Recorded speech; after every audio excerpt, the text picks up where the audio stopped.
Hi, everybody. We're back. It is Help Wanted time. Welcome to our Wednesday daytime stream, although for some of us, it is not exactly daytime. Thanks for joining us, Europeans.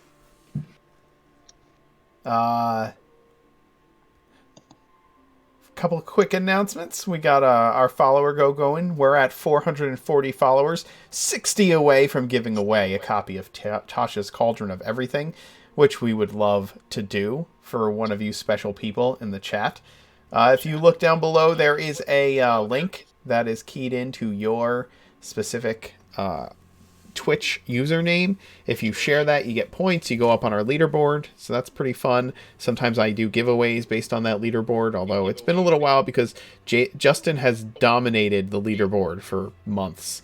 So yeah, we would love to give away some dice in different ways and maybe some other neat items, minis, and things like that from our sponsor, Farboco. Speaking of which, we are at 30 of 50 subs.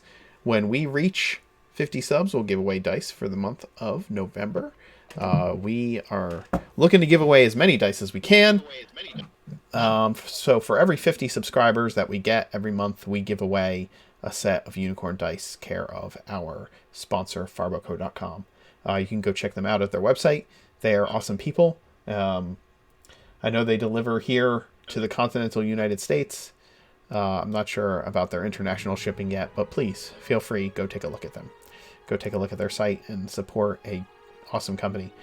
This Saturday, we are doing our charity stream. It's going to be around noon on Saturday.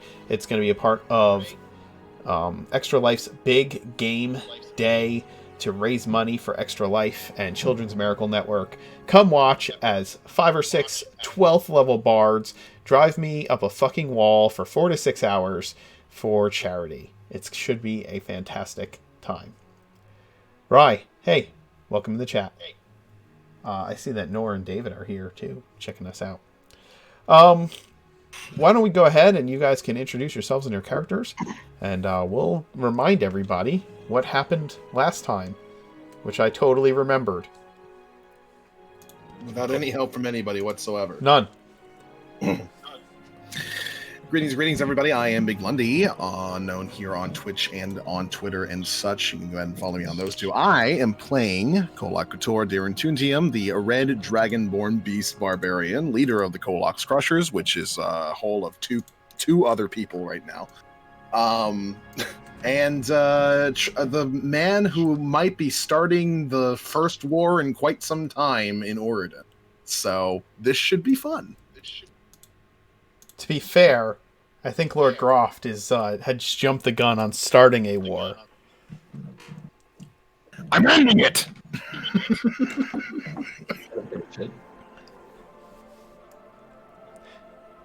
Fiona? Talus is a tiefling bard who has abandoned the party to use the bathroom. Understood. Amazing. He's everyone's favorite necromancer, though. I know he always starts off with that. Favorite Awath in exile. That's true. Yes, that's right. Well, why don't you go ahead, and we'll get back to Talus when Fiona comes back. I'm Zoe. I play Lucy, who is a sorceress that is a ghost possessing the body of her murderer. And she's just had a great old time picking apples, and she's ready to take on all 6 of her enemies.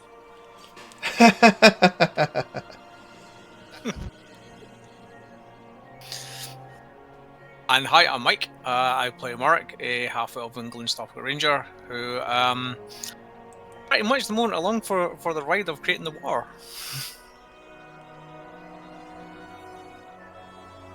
And avoiding skeletons. Yes. No, you love the skeletons. Skeletons are Marek's favorite. No. They're literally your favorite. It's one of your class features. Yeah, I think it is now. Well, my name is Emmy. I play Reyna, who is a half-elf fiendlock, who is pretty much just here to chill with her friends and make new friends and play tic-tac-toe with Lucy. That game is still going on. It's been one game. It's just been one game for like weeks. It's the same game. They just can't decide where to put the X. Most intense game of tic-tac-toe that's ever been had. Yeah. In those quiet moments, you see her just concentrating. And my name is Jakob. I play the character Vespasian, Kolak's #1 frenemy, and the leader of the elf squad. Go pointy ear squad. Do we have a Fiona yet? Hello, my name is Fiona. I play everyone's favorite Wathan exile and potential enemy to some of the gods, Talus Ellison. He's gonna make so many skeletons, just you wait. Y'all haven't seen anything yet. Oh god. Yeah, oh god. I am echoing through somebody's speaker, I think. I'm not sure whose or where, but I continue to hear myself throughout this this introduction. I know it's not mine, because I don't even have Twitch open. So, that would look great on a business card, David. You should get that on a business card, Talus. Potential enemy to some of the gods. Oh, when we last left off, Kolak's Crushers and their new elven allies had been traveling to Riverdam Raft. They encountered a couple of interesting spots along the way, including an overturned artificer's wagon with goblin arrows sticking out of the sides of the wagon, as well as a traveling shrine of Nadara that Marek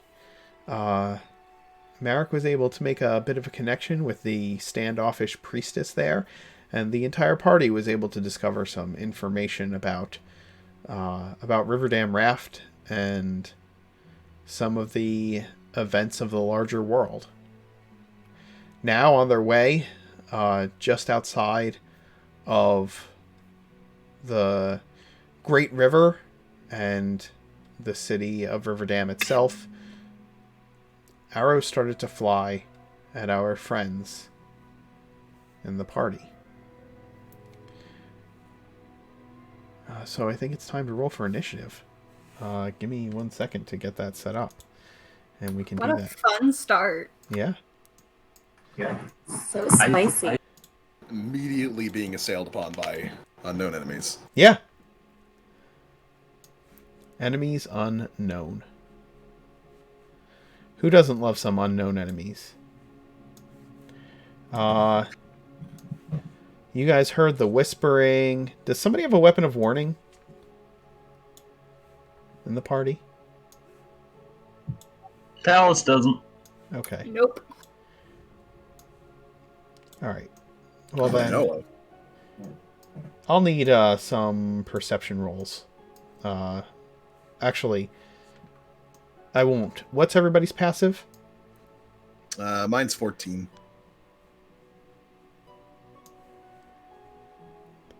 Mine's 17. Okay. How do you find it again? I'm sorry. It's just your perception bonus plus 10. Let's see, there's a lot of trees here. 11. 12.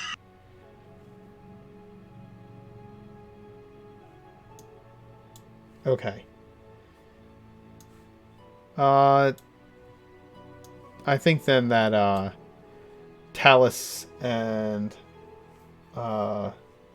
anybody whose passive perception is 11 or 12 is probably going to be surprised to the first round of combat. I would say so. not Oh me. no. I was looking at birds. I can't be surprised. I know you can't. Hee. Okay. Now everyone can roll initiative. And I'm going to go ahead and probably key up some more appropriate music here.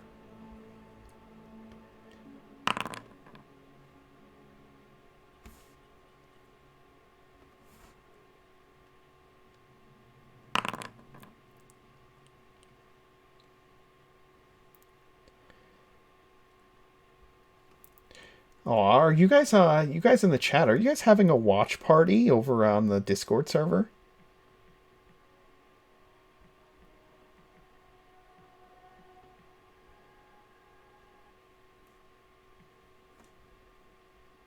Is that what's going on right now? Are you guys having a little watch party? Yay. We had one on Saturday. You did. Aw. I love that you guys are starting to do that. We need more of that.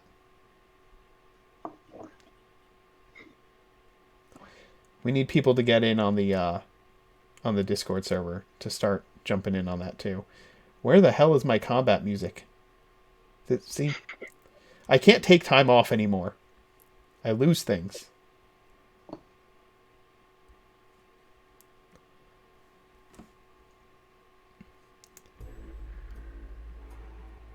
This isn't it.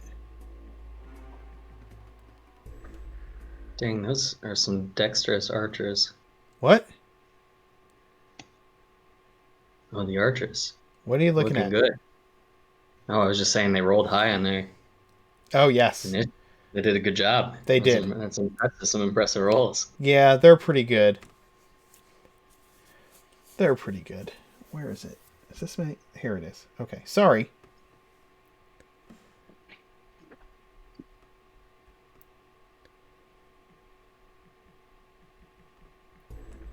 Oh, they did change the opening song of this,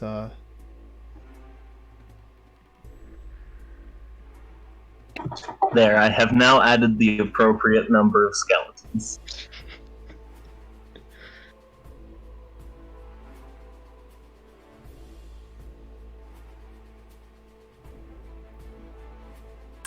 I don't know how That is Americans big. see them as a threat. Like, look at them. Help. Why are there so many skeletons? That's just a big. Because I have 9 of them. No! See, this is what I threw at my players last week. You got to get a corpse flower to just drag around your skeletons for you. Oh, God. That sounds awful.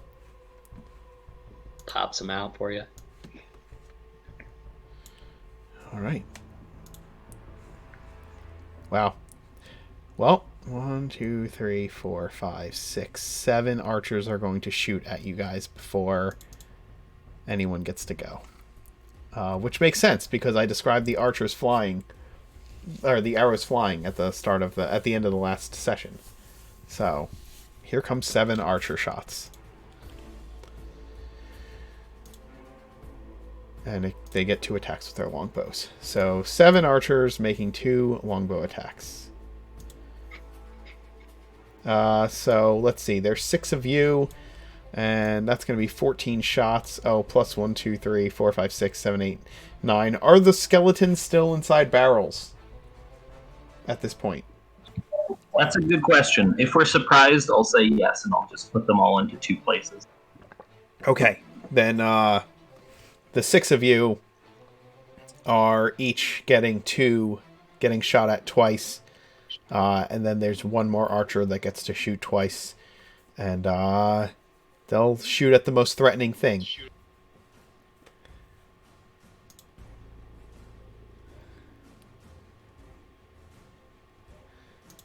Okay. So first one is going to go at... I'm just going to go down and across, so I'll start with Talus. 24 and 15.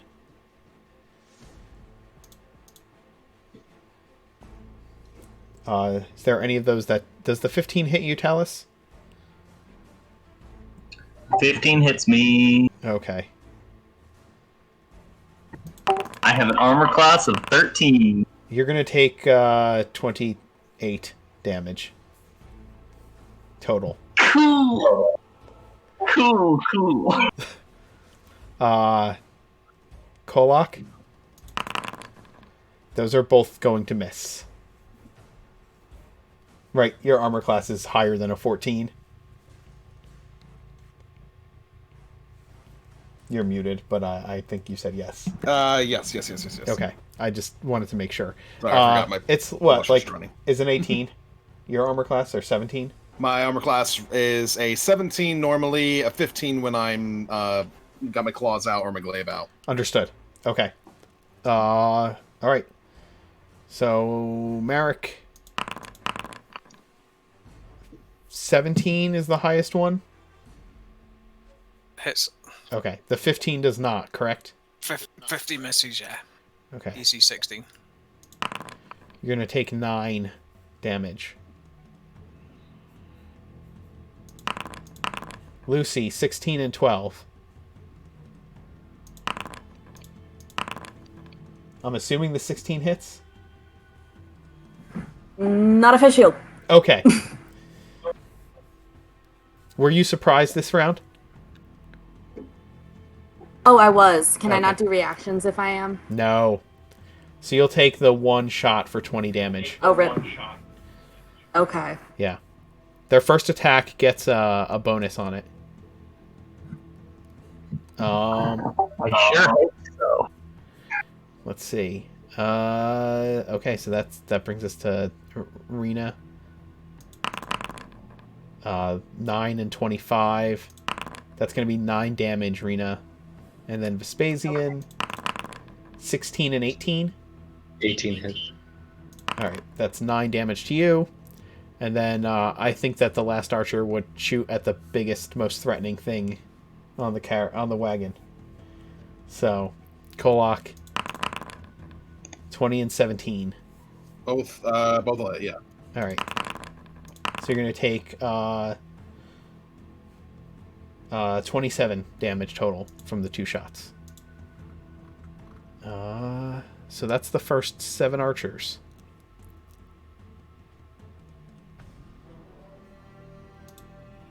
I'm guessing that the one that looks different from all the rest is included in that. In those attacks? Yeah. No, that one did not fire yet. The archers get a bonus to damage on their first attack. So 1, 2, 3, 4, 5, 6. So the 7th one goes after me then. Oh, did I not? Oh, you're. Hold on. Let me pull it up. Pull up my combat tracker. I thought you just. That's what you just said. Oh, yes. The master. The different one was included in that. I'm sorry. You're correct. Okay. Alrighty. And then it's Talus's action. Well, then. I thought you said that he would be surprised. He this is round. surprised, so his action is becoming unsurprised, and then it's Kolak's action. I think Talus was unsurprised once he was hit with arrows, but Yes. All right. Well, I am immediately going to rage because I have to, and I'm going to Uses get his my action to get hit by a lot of arrows yes, and almost die. yes. and I'm going to yell for everybody to get the hell down as my jaw elongates, and I immediately rush to the first archer I see to start biting the hell out of them. Okay. The archers are, as you look around and start rushing over, you can see that the archers are positioned, like, in the trees. So I can not- climb up trees. I have natural climb speed. I know you can. I'm just letting you know that, like, they're actually up in the branches. Gotcha. So you climb up the tree with your natural climb speed. Yes, indeed. And go ahead and do what you're going to do to this poor soul.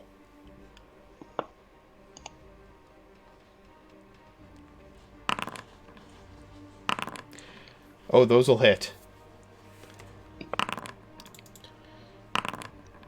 For 22 damage altogether on that, Okay. and I'm going to go ahead and get 6 HP back.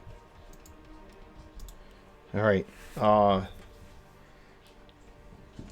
Shocked, the archer gets ripped up. They are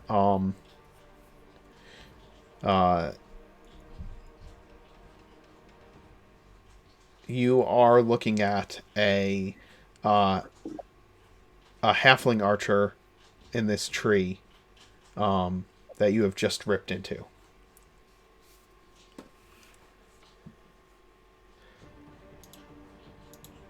Okay. Not Not really my problem. They're attacking us. I know. I'm just letting you know. The next archer is going to who are they going to fire at?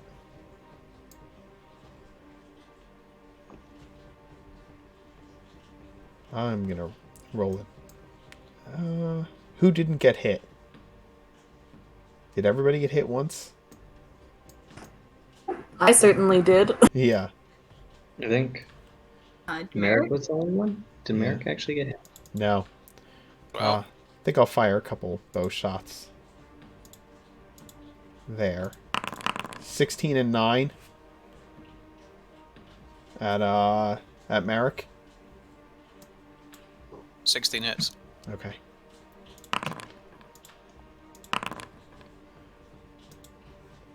$13 damage. Vespasian? How dark is it? Oh, it's daytime. You were getting Oh, it's ambushed in daytime. broad daylight. Okay. No, I'm sorry, it's twilight. That's right. As I described the scene last time, the sun was beginning to set as you were getting close to Riverdam Raft. I think I have dark vision, so it doesn't really matter, I guess, that much. It depends on what you believe. Oh god. I'm gonna make an investigation check, I think. Okay, what are you looking for? Two things, if I can. I am going to, one, look to see if there is, like, someone who seems to be giving the orders, or seems to be in, that I can see, in more of a authoritarian role.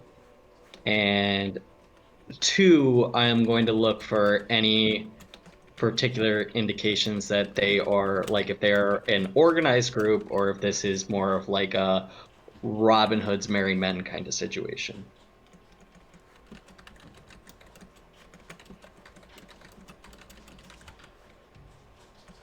If that's allowed, okay, I'll roll it anyway.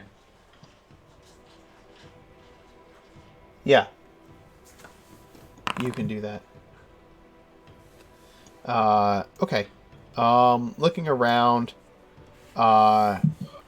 you can see a halfling laying, like, low to the ground. That seems to be kind of watching the entire thing with a close eye. And right before the previous archer let loose, you can see that he's, like, giving them hand signals in the trees. Okay. And that's up on the cliff, which is like This guy. what looks like 10 feet up, or Yeah, 10 what feet would you up. consider it up by? 10 feet up.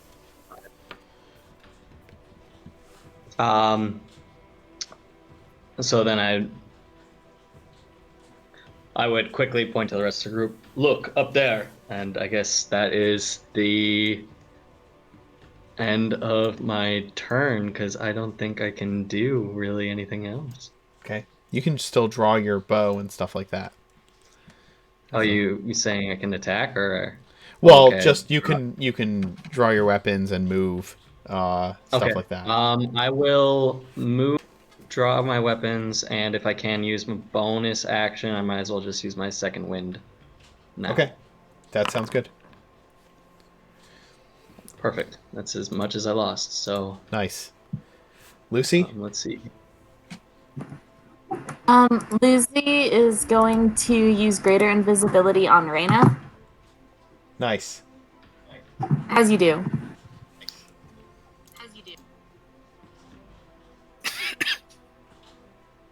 And she's going to use her bonus action to try to psychically, shunt someone out of a tree, as you also do. Indeed. As she usually does, anyway. give you a little symbol, Rena, to show that you are invisible. And then, which one are you shoving? Oh wow, I did bad. But hey, 1d10. Which one were you trying to shove? Oh, I was going for that one in the kind of corner there. Okay. I believe that's going to fail, and they are going to get shoved out of the tree. Exactly 5 feet. Just 5 feet. Still, they're They falling. fell. They're falling out of a tree. Cool. Lucy's like, yes. And then, And they take 6 yeah, she's fall gonna kind of damage. hide behind Merrick, even though that doesn't work super well because they're surrounded everywhere. But she's just gonna take a little step back there, Okay, and that's her turn. sounds good. The next archer is going to fire at Lucy, having seen the magic being used. You're also the closest person to that archer at this point. Makes sense. Crit and a not crit. I mean, I'll shield for the not crit at least. Okay. So you're going to take... I'm just going to type this out. Actually...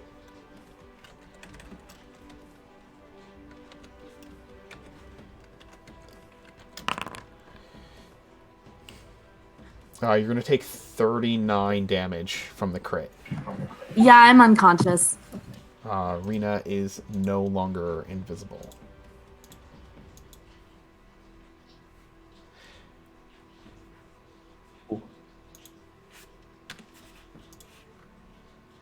Oh, that did not do what I wanted it to do. Okay, there we go. Got it. Alright. Merrick, things are bad. What are you doing? I'm pulling my bow straight off. On the ground, I take it he's no longer getting any cover. What's that? The one on the ground? No, no cover. He's got no. Yep. In that case, I use my Dread Ambusher and take my 3 arrow attacks on him. Go for it. 21, Hit. 14. The 21 and 22 both hit. The 14 misses.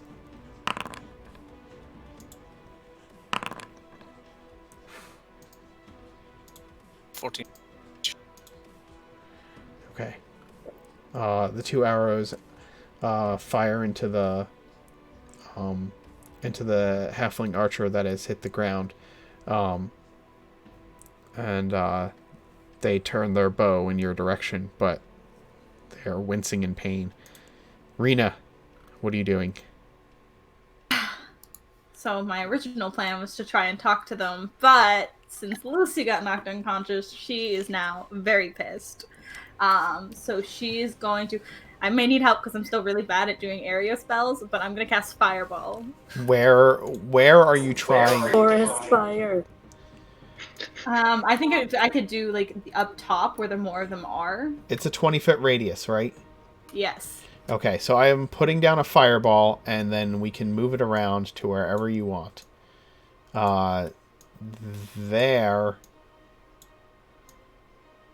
There's... I know that... Oh, that created a second one. There we go. I think there's... You can't quite hit them all. Yeah, you just gotta choose which 3. I would want the bad guy, the Master Thief dude, to get hit. Yeah.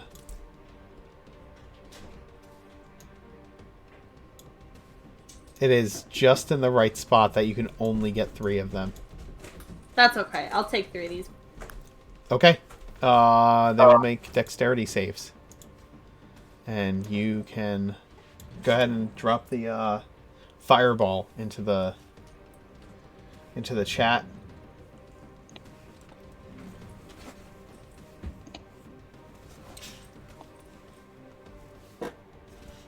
Oh, you know what? I just noticed when I cast it, it puts the circle for me. Yeah. Oh, yeah, it does. Wait, that's a neat detail. That's cool. That's so cool. Guys, give me... Yeah, that's just one of the new updates with Foundry. It's pretty neat. I'm gonna cast Fireball every fight. Broom Closet, Fireball. Let me do this. Okay. Let me roll for the 3 of them then.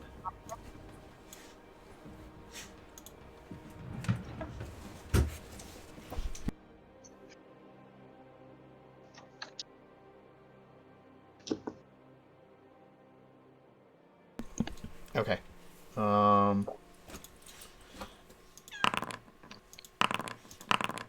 So, one of them fails. One of the archers fails their roll. The other 2 succeed. And go ahead and roll your damage.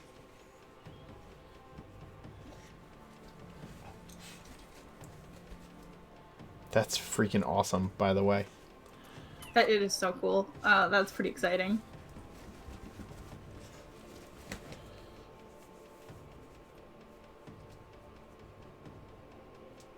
I clicked damage, but for some reason, I don't know if it's rolling on your end, but it's No, not it's showing not. up on mine. Yeah, that's not working. So just roll, just type roll, and then the number, the 86. Roll 86. Space between roll and the dice.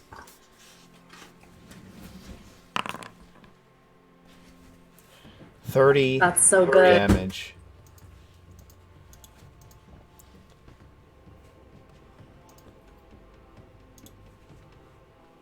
Oh.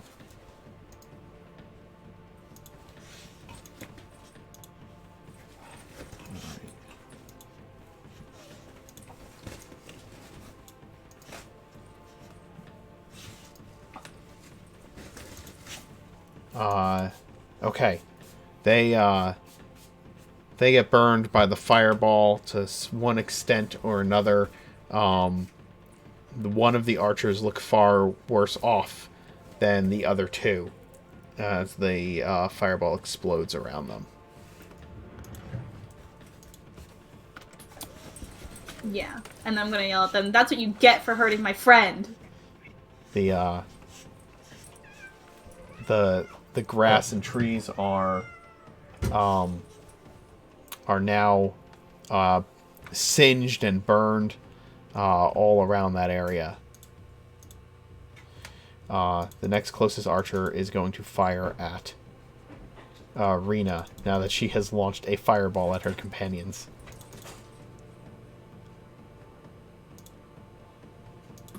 Fair enough. Missed with the first shot and 6 damage with the second. Fair enough. And the last archer, I think they're going to fire at the one closest to them, which is Talus. Oh boy. I'm sorry. Both hit. Yeah. That's going to be 22 damage total between the 2 arrows. Alice is down. God. Ambushes. Oof. That brings us to the top.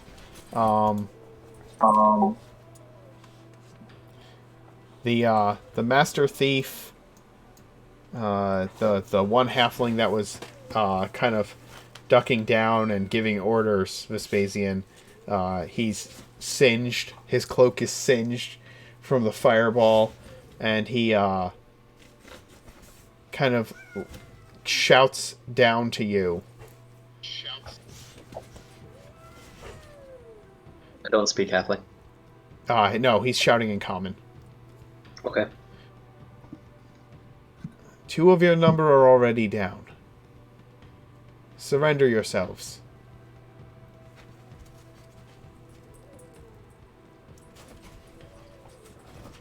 All due respect! Go fuck yourself! Kolak, let's hear the man out. Your crushers are looking a little rough. Which is exactly why I don't feel like hearing him out! I'd rather not pick your corpses clean. I'm giving you a chance. Give me one good reason why I shouldn't just eat all of you! We are untouched, and 2 of your numbers are lying on the ground, filled with arrows. If they don't get... Untouched my ass! Have it your way. Loose! And the archers will start firing upon the party. First one here is pretty close to Ray, so a couple more arrows at the fireball-wielding spellcaster. 22 and 21 to hit. Yeah. That's going to be 10 and 6 damage, respectively.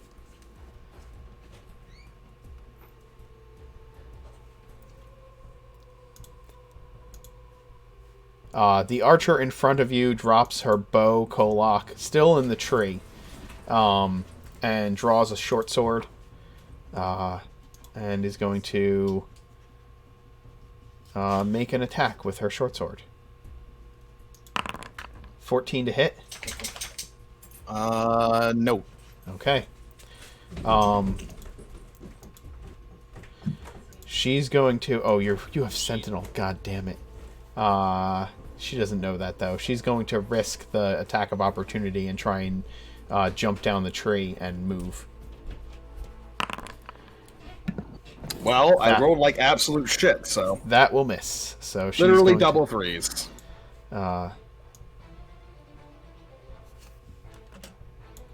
She's going to move there.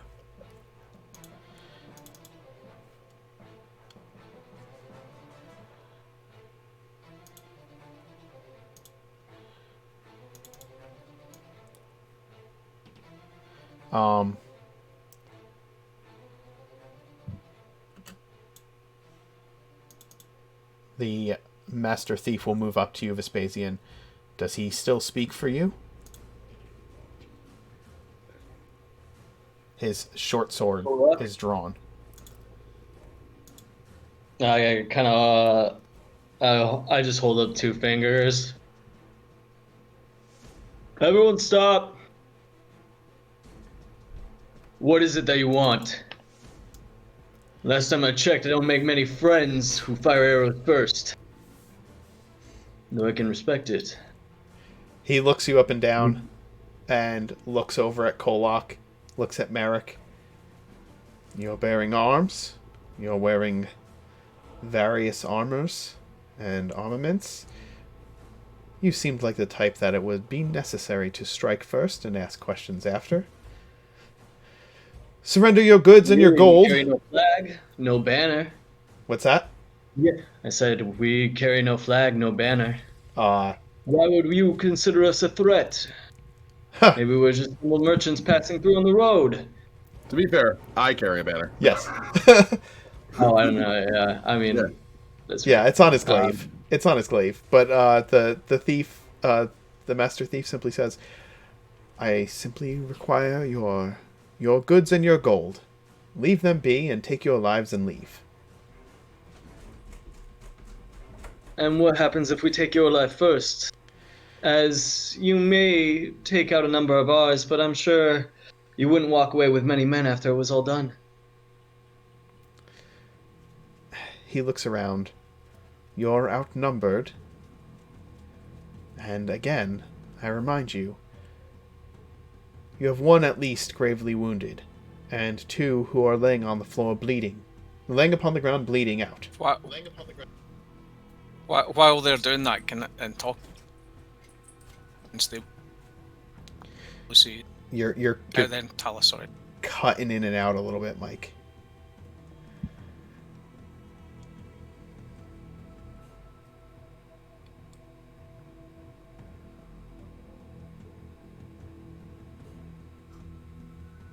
You there?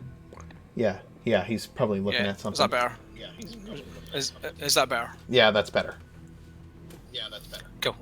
While they're doing that, can I just bend down and try and stabilize Lucy? Yeah, I'll allow that. The Master Thief. Did they know? The roll didn't work. If you go to the tab that you have Foundry open on, and just click open up the D&D Beyond extension on that page, that should actually fix it. What is it I'm rolling again? Medicine. There you go. Okay. 22. Yeah.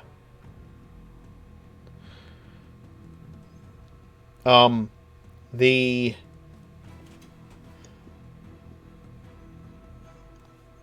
Master Thief simply says, "It's your decision." I look at Kolak. What do you think? Should we spare him?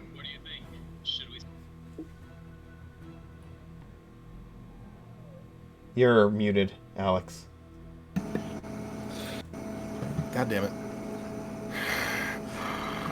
No mercy for anyone who attacks my people.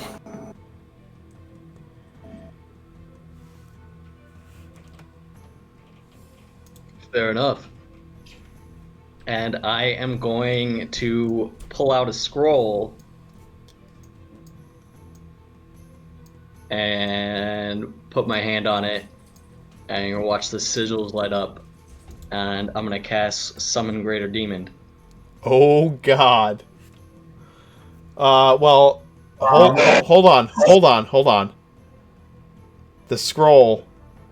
Okay, so scroll rules. Maybe this should have been talked about beforehand.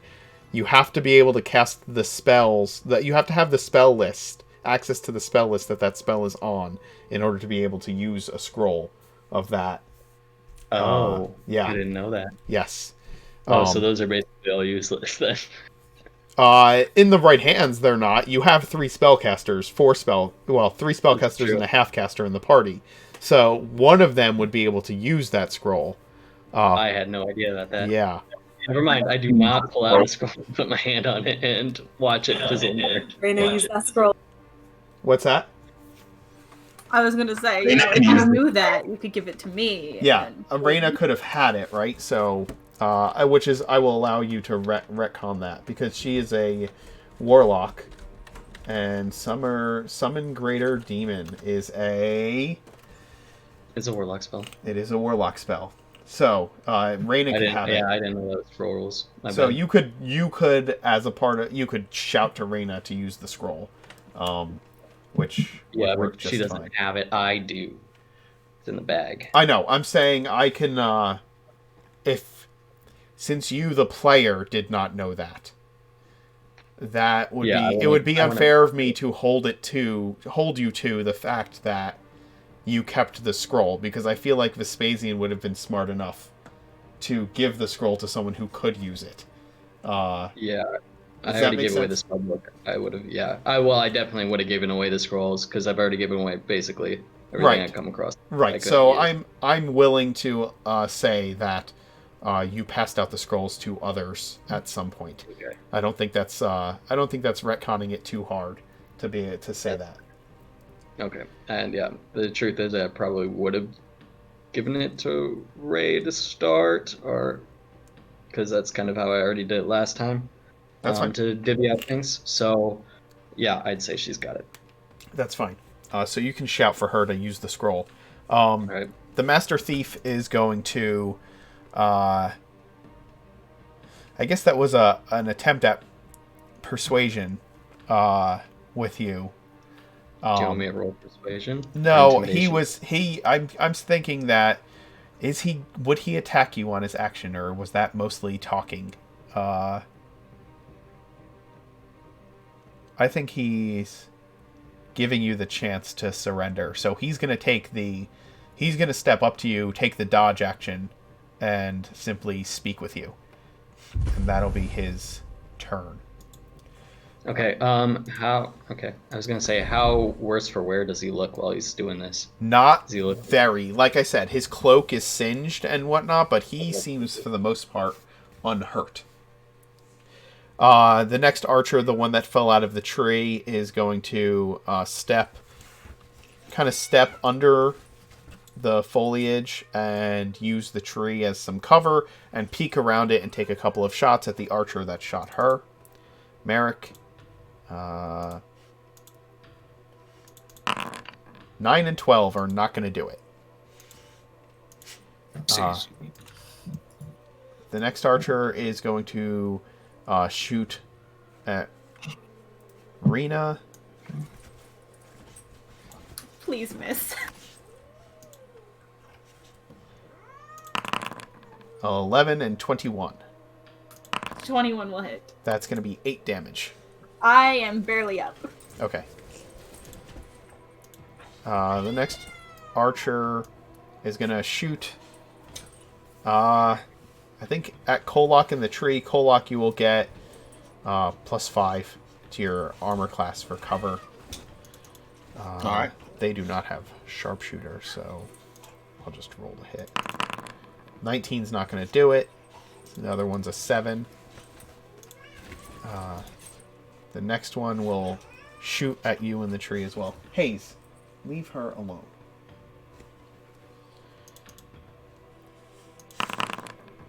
Nine and 7 to hit. Also not going to do it. Nope. Talus, death save. Okay. Lucy, you're stabilized. So that's 2 fails. Oh God.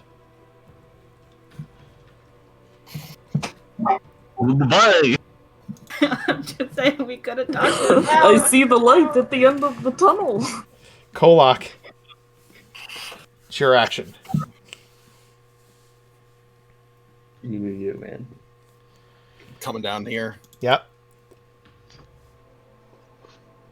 Uh-huh. Are you recklessing? Are you kidding me? Are you reckless attacking?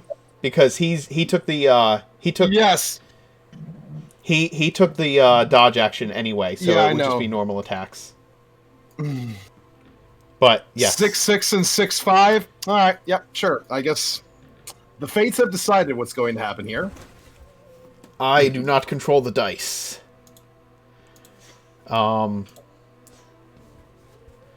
Okay. The master, the leader of this band of halfling vagabonds, is going to duck your bite and dodge around the second one. And then the archer here is going to fire upon you from behind.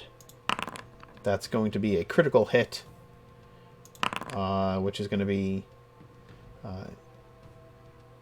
15 damage, which you will half.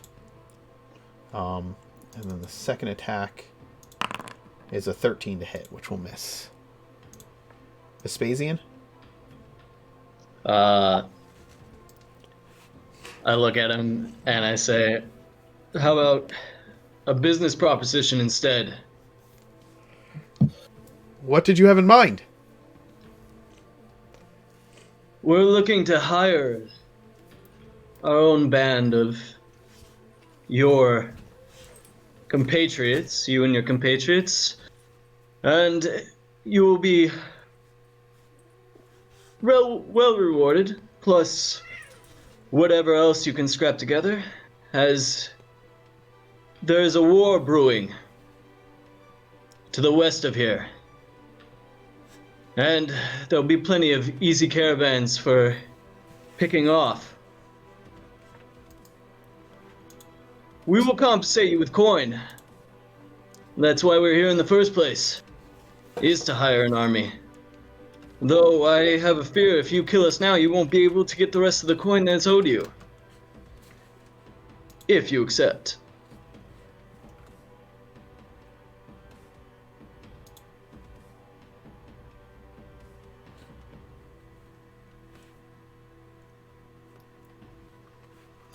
He peeks an eyebrow. A war, you say? One with, and one also knows what follows. War. Plenty of places for some to make a profit. But those would be willing to would, I guess, have to pursue it. As, reward only comes to those who are wicked enough and smart enough to take advantage. And we may know the easiest places to have such an advantage.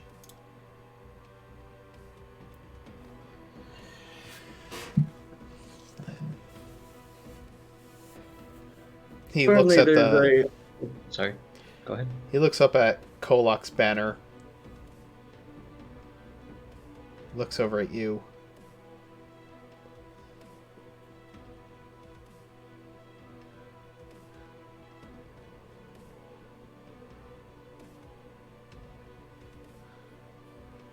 I mean, mercenaries. If you're not convinced. Actually, quickly out of character, I don't really fully remember what Kolok's banner is, and I have no idea what it means. Oh, it's. I don't know if I would know that in character or not, but it's a K in Draconic. That's all it is. Oh, okay. Yeah, on a red banner. Are you some kind of mercenaries then? Mercenaries. Yes, we are two separate factions that have come together.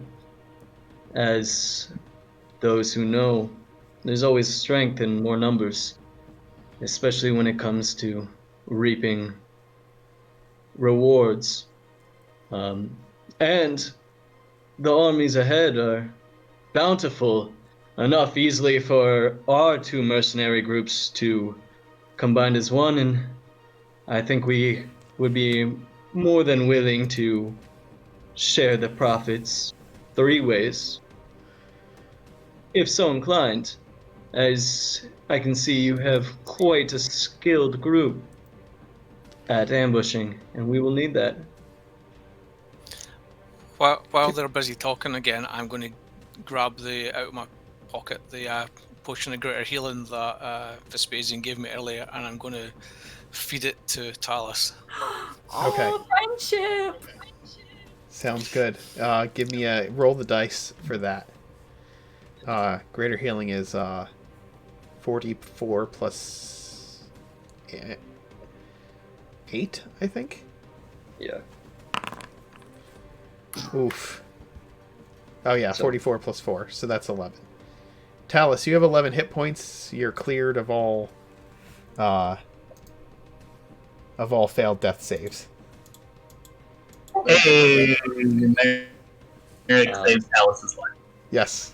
I can't. I'll just whisper him. I can't believe I'm about to say this, but Kolok's right about one thing. You carry a bunch of weapons around. The halfling. The halfling will actually, Vespasian, give me a persuasion roll. Okay. 1 second. Ooh, 2. He looks at you, looks at Kolok, sees what's happening by the wagons. We have you dead to rights. We can just take what we want. And this is true, but you will miss out on future profits. I mean, And you will lose a number. You could walk away from here, not only a richer man, but with more opportunities than you can get from holding up peasants on the road. And then I'm gonna kind of whip out the map, I'll kind of hold up my hands and slowly go through my bag and pull out the map and start showing them the route of where we know these armies and where I think there is going to be decent ambush points. Sure. And as I'm kind of showing them this, I'd be just showing them the general area, but not really anything specific, and kind of and then I'll be kind of hint. We know that there are caravans going to the south, and we have a good idea of the exact routes, times, and locations, and the number of guards. The halfling has had his short sword pointed at your chest the whole time, and he kind of keeps, but he keeps an eye on Kolok all the while, who's behind him.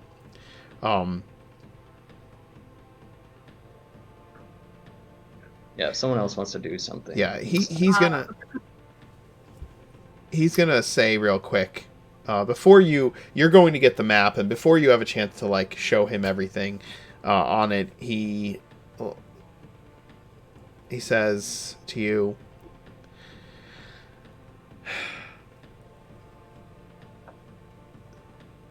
"This is no place or time to have a conversation. It's nearly twilight. Call off your dog." He looks over his shoulder at Kolok, and or glances over his shoulder at Kolok. And we can perhaps speak in a more civilized manner. My men can provide at the very least bandages for your wounded, although I would like the arrows back. That is fair, and I'm sure we can ply you with maybe some mead and wine, honeyed wine. Golok!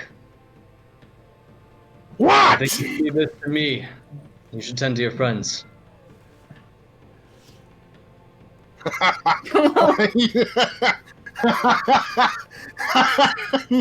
No. Well, what can I say? He's a brute. He doesn't like being pushed around any more than you do, as I'm kind of like looking at the halfling.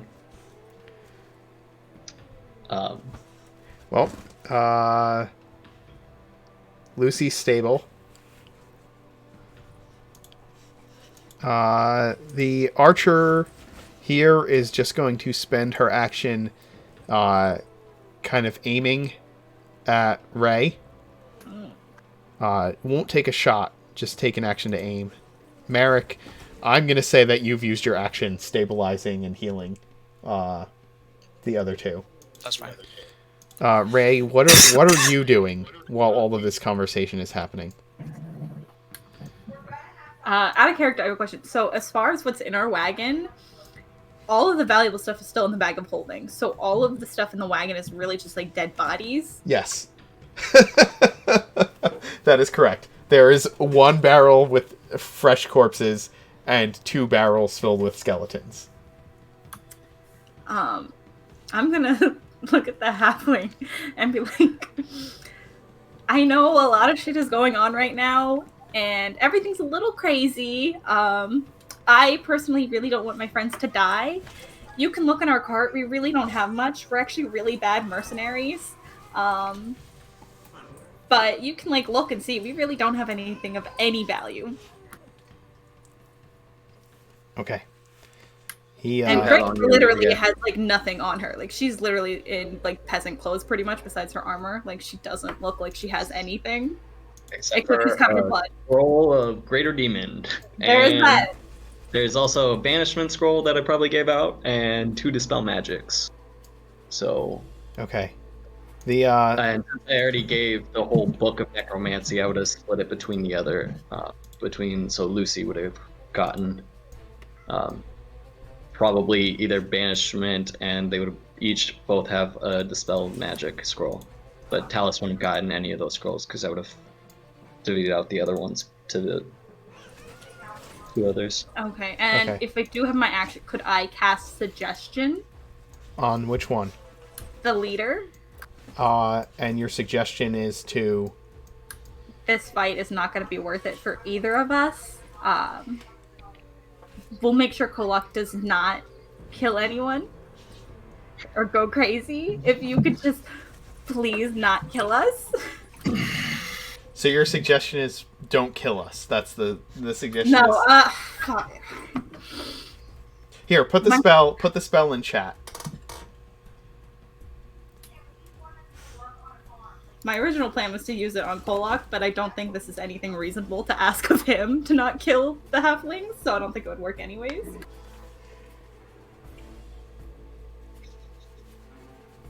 Like, that's so far out of reason that it Yeah, wouldn't I'm even- like, it would not work. Let's see if it's gonna actually, like... Oh, I have reaction selected, that's why.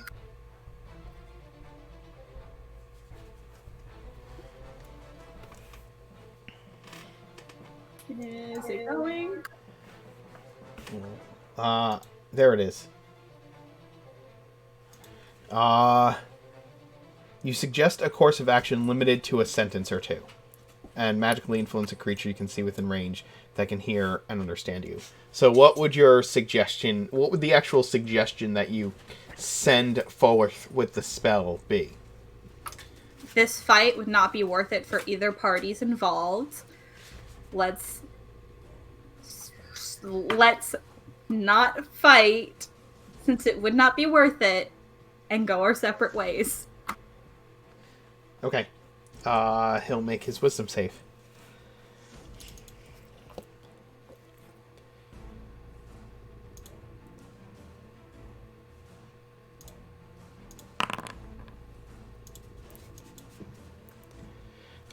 He says to Vespasian, I don't think that fighting is worth it for either of our parties. I would be open to your proposal, but if not, we should go separate ways. I'm going to shoot eyes like daggers at Kolak while I say this. I know that he most likely is going to be the one to screw this up. All of the archers leading up to the Master Thief is going through. The archers are each going to basically aim at someone so that they get advantage on their next attack to hit, or will have a reaction to attack if anybody becomes hostile. The Master Thief is going to take the disengage action as a bonus action. Right, let's see, features cunning action. Yes, disengage as a bonus action, and move away from the two of you. Kolak, are you taking an attack of opportunity when he does so? On the master? Yeah. Kolok. It'll immediately end suggestion if you do damage to it. That's true. But it's I'm asking him because it is his option. Vespasian, are you taking an attack of opportunity? Well, he disengages, so you can't. But Kolak, you still can because of Sentinel, I just right? think of, like, it's Kolak. He just saw both of his people just go the fuck down, and this dude talk shit to him, with Vespasian also talking shit. I just complimented you. What are you talking about? Like, it would be a compliment. I just Rude, cannot rude. think of a reason for Kolak specifically to treat this. Because your friends may die. I'm not What? going to take an attack of I will- opportunity, though. I'm going to have my rapier and shield out for Yeah, sure. he's taking a disengage action, so you can't. But because Kolak has the Sentinel feat, he can still take an attack of opportunity if he takes it with this guy disengaging. Kolak. Hold on a second. Kolak, you have to weigh. I think that the weighing here is your rage and pride versus protecting the pack and the opportunity for allies, and which one is more. What does Kolak see in this situation? And I will allow. Whatever decision you make is fine. I'm not trying to influence you in any direction, right? I don't care. You do what Kolak would do. Yeah, that's what He's I gonna see. go. Okay, he's gonna look at his downed party members. And he's going to glare at Vespasian and then just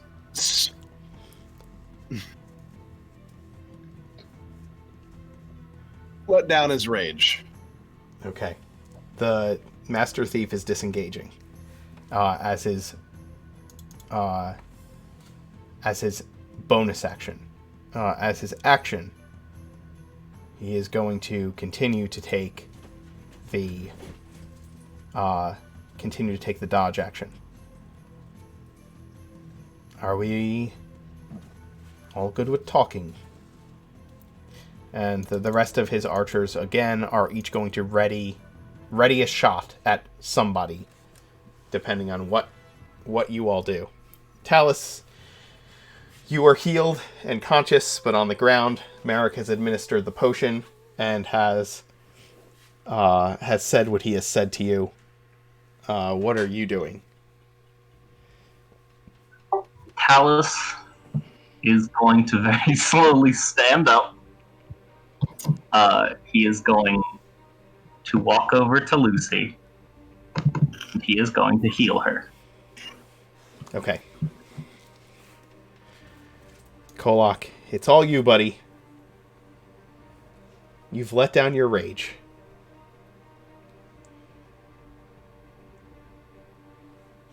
He's going to head over to his pack here.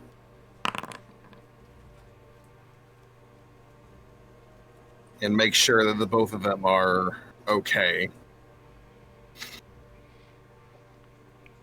Dallas.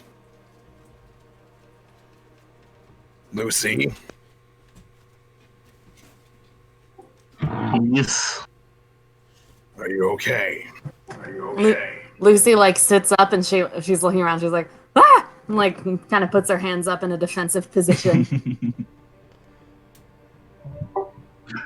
Yeah, I'm fine. I don't really want to join the ancestors quite yet. I have plans, but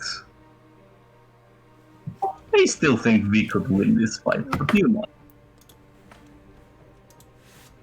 At the moment, I don't think that would be a good idea. What's happening? Are we fighting them? Should I fight them? Right now. Okay. Do you want somewhere to hide? Lucy, can I ask you a question? Yes. Have you ever dropped to 0 hit points before? I believe that was my first time. Oh? Oh god. Oh no. Oh? Hmm. Oh no. Oh no. The real Lucy wakes up and okay, well my reactions would have been different. yes, they would. That's why I'm saying a little bit this. different. And you are floating over the body of the fallen Lucy. Ooh, so I'm just like a ghost again, like no one can see me, but I'm there. Yes, you can manifest yourself so that people can see you, but as of right now, Talus has gone over and healed the real Lucy. And you are a ghost that is incorporeal and invisible to the party.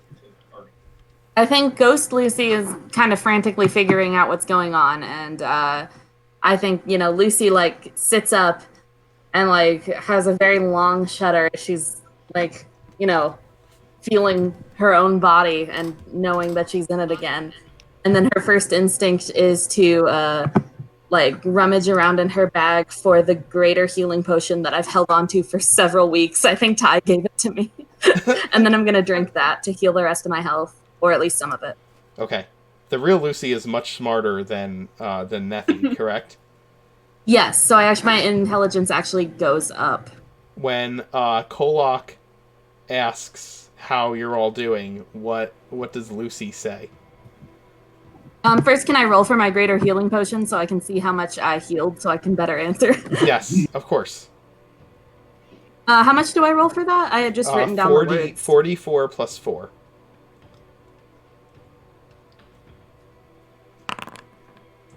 Okay, you get 13 hit points back.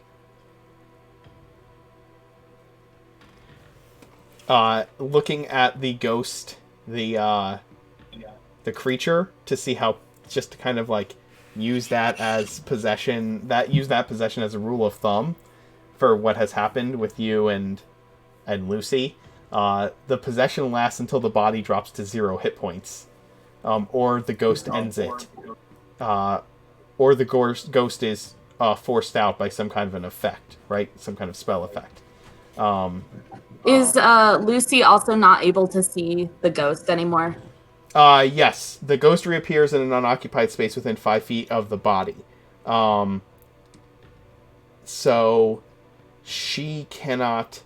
You are, again, Nethy can choose to become visible, but you are essentially.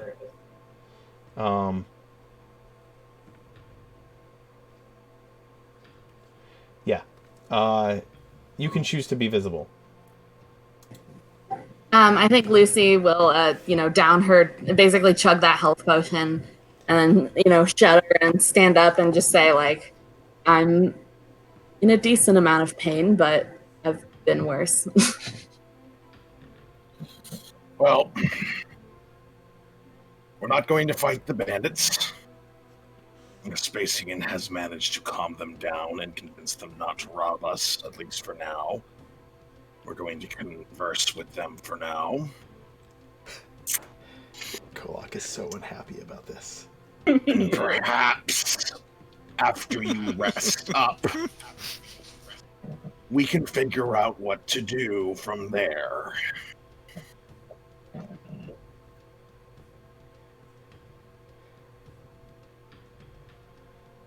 Vespasian?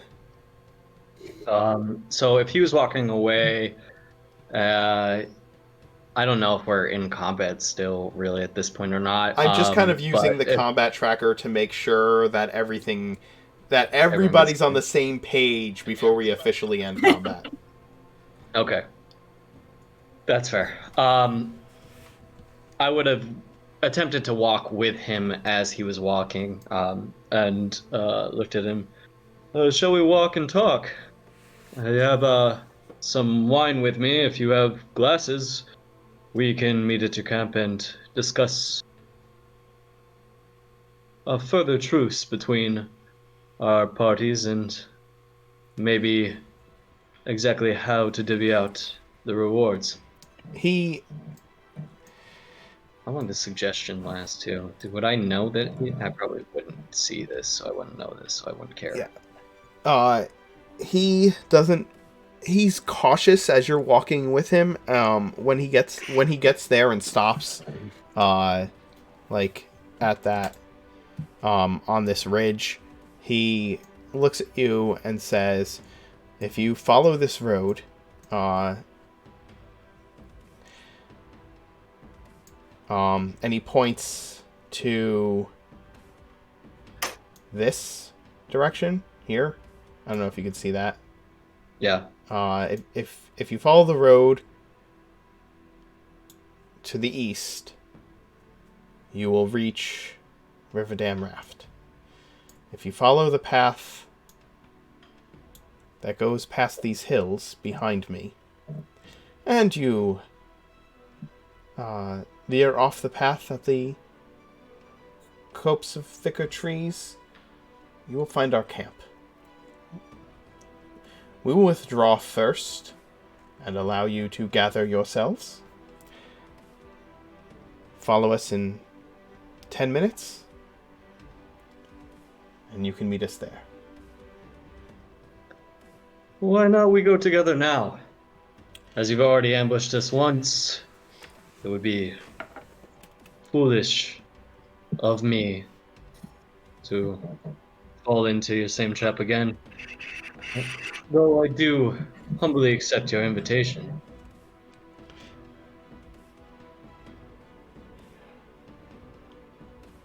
Much as I'm sure you do not wish to put your fellows in harm's way,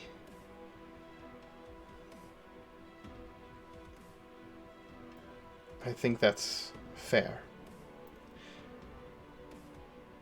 Allow my men to withdraw to this hill, and then we will travel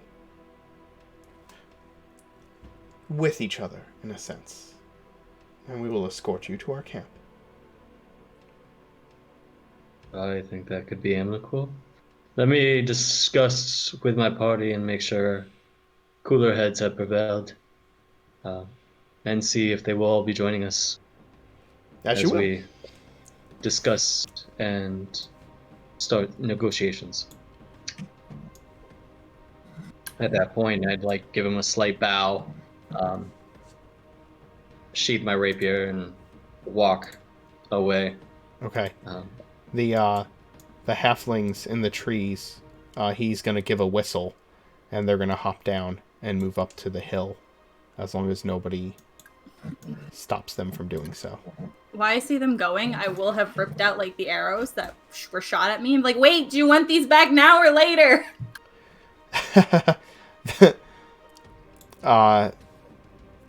The leader of the band shouts back to you, very kind of you.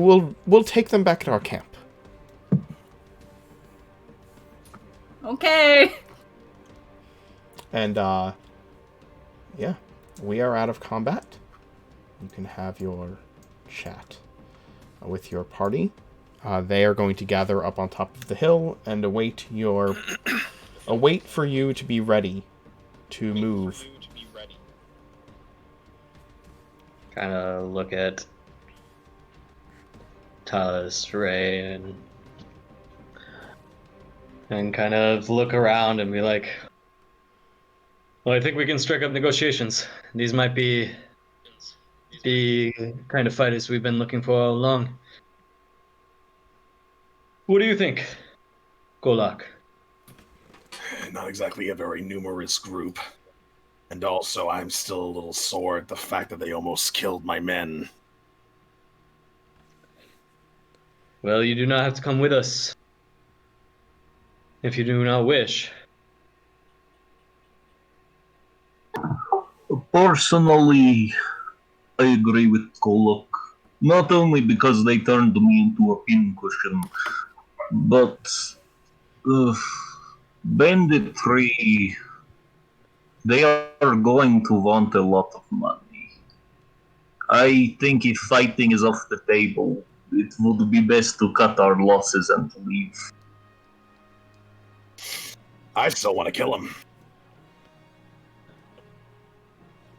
Well, the price has not been negotiated yet. And if I did not have the sum of coin on me, there's only so much that I can promise them. Didn't they already agree Want to to part disagree with ways? Maybe we should just take them up on that offer. Still, I want to They- disagree with you, but bigger force than what they are. And if they're bandits, what's going to happen when the actual town people find out we're working with them? We know nothing about this town or this area. You know, if they are bandits, did you notice that they're all halflings? It did strike me. Our destination also has a lot of halflings. You think they might be from there? As some sort of militia? That was my first idea. Though they do not seem to have an organized uniform, from what I can Which tell. means that they might be from there, but not sanctioned. That is, again, why I think it might be best that we conduct two separate negotiations. So, we continue on to Riverdam, and we tell them that we found their bandits. And then from there, since we now know that they're in the area, we might be able to get the jump on them the next time. So quick to turn away an ally. Allies do not shoot us first. Only the good ones do. If I recall, that was almost your and I's first encounter. Not even kind of close. If it was, I would have already taken a chunk out of you. Yeah, and what if Merrick had found those skeletons first? It is What? only by He was sheer going to luck. start a fight in the middle of the inn.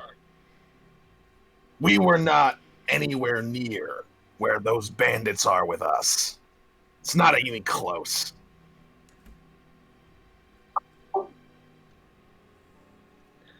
Who's to say that we cannot have both the village and the bandits as allies?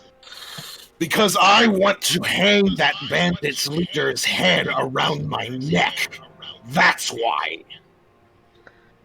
No, Kolak, who said I was stopping you? I'm just merely delaying the inevitable. But we still might need them, and our numbers would be stronger with them on our side than it would be without. We are fighting an entire army, and the 6 of us will not finish that, and we have no idea what the dwarves to the north have figured out, or if they are still with us.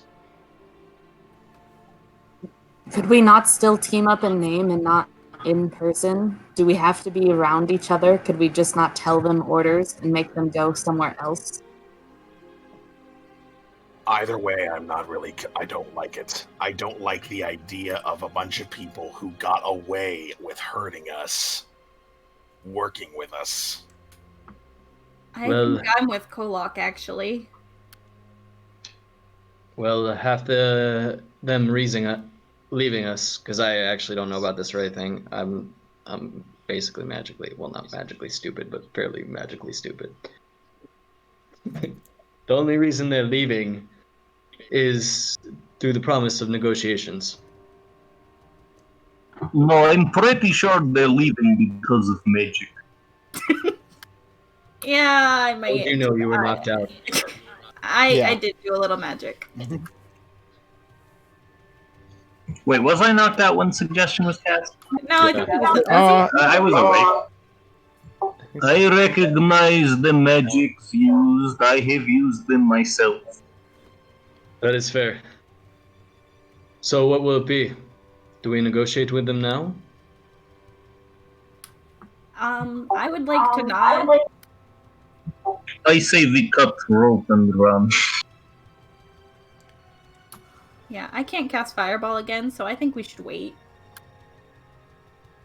If you cast magic on him to help, what's going to happen when it wears off? I don't think anything happens, right, with suggestion? Suggestion. It's going to last.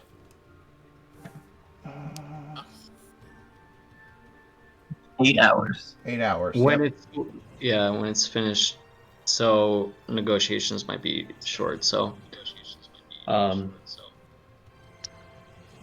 about this? You go on to Riverdale. Riverdam. I'm getting all these sorts of mythical names confused tonight. It's okay. Riverdam. And I'll go see if I can find out if they are useful. You want to take that risk? If I do, then Kolak's Crushers just grows by 2 more. And you won't have contention anymore. I don't see how this is a huge issue for you. It's a huge issue for me because you don't seem to care what your friends think about it before immediately suggesting I'm going to walk alone into the bandit camp and see what happens. Frey immediately looks panicked, like at the idea of you just abandoning the group to go off by yourself. But she's kind of keeping like quiet because she's like at 6 health, so she's like there's not much she can do. If you want to go get yourself killed, fine. But I thought you were a little bit better of a person than that. No one said it'll end in death. No. And what is reward without a little risk involved? You should know that more than anyone else. Again, the suggestion was that the fight, it wouldn't be worth it and we should go our separate ways. So they have offered that as an option. Well, it's also you don't kill us, I thought, was also part of that. I think I changed it to word it a little better because don't kill us was too vague or general. Yeah. Oh, okay. I was about to say, if I'm in their proximity for 8 hours, does don't kill us still apply, or is it only when we leave? Yeah, I think that they're willing to parlay with you right now. They've been willing to go your separate ways because they believe, based on the suggestion spell, that it is not in anyone's best interest to continue fighting. The halfling looks over to all of you at this point and says, "Are you ready to go?" Yes, 1 second. And then I'm going to take off the pack. And I'm going to hand it to Merrick. I'm going to reach into it, make sure that I've got, my standard bow, arrows, rapier, shield. I think that's basically all I really need. I've got grab my rope. And then I am going to also pull out coin sack or my coin purse that's on me. I assume I've got a coin purse. Sure. Or personal coin purse. And then inside, because we still have this massive sum of money, pour in there an amount. I mean, I wouldn't be able to do it, so it's up to you how much I can fit inside that, but I'm going to just kind of fill it up with a personal coin sack full of gold. And then I am going to I will meet you in River Dam Raft by tomorrow morning. If not, Are you sure you want to do? Are you sure you want to do have this? their head on a spike as well. Are you definitely sure you want to do this? Who knows if we'll get another opportunity. And it's best to know our enemies if they are going to be them. God damn it. Fine. I'm going with you.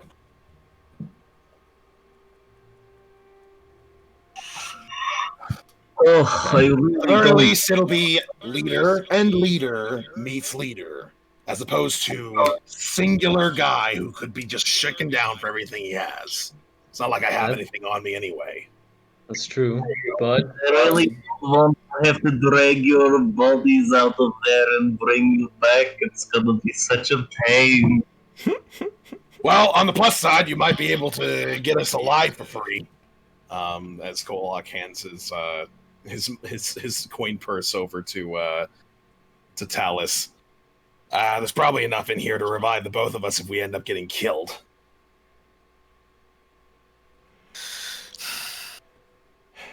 I look at him. Are you sure you can stay calm through this? I do not No, know. but I'm also not letting you do this alone. I'm not bringing We my men because need they are another- about ready to keel over. I know, and they should have their leader. Plus, we will need someone to do diplomatic relations in the city itself. And tomorrow morning, maybe we can compare some notes. Vespasian, you're my leader. Please don't go. I can get this. I can get the rest of the group safely to the town. I'll find us somewhere, and I can head back out and meet you in the camp. Once it's dark, they'll never find me.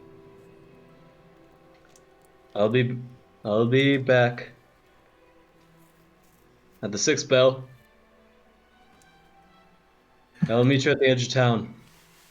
Right. No, Everybody go ahead and find us a place to stay while we're in town.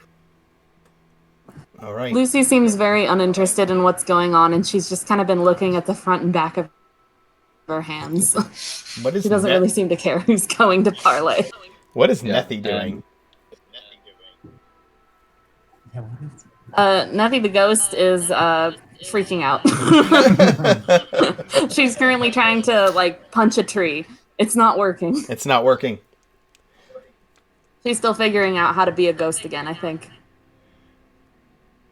We're all right. Well, And I'm Col- gonna just pat Ray on the shoulder and say, "This is for all of us, and you have Merrick. He'll take care of you. Till I see you again." But I in want this you life or the too. next. And then I'm gonna just shimmy over there and raise up my hand to him, and move over to the group and lead the way. Kolak, you follow him. Mm-hmm. All right. Kolak and Vespasian leave with the bandits to go to their camp. The bandit leader offers his name to the two of you, or a name to the two of you.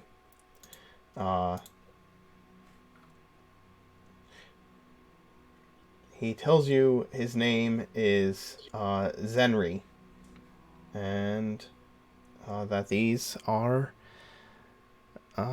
his brothers in arms, brothers and sisters in arms. And he starts leading you to the camp.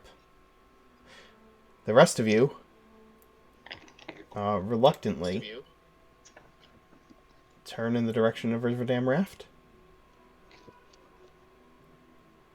So Lucy, get up in the wagon. You just look like you could do with the rest.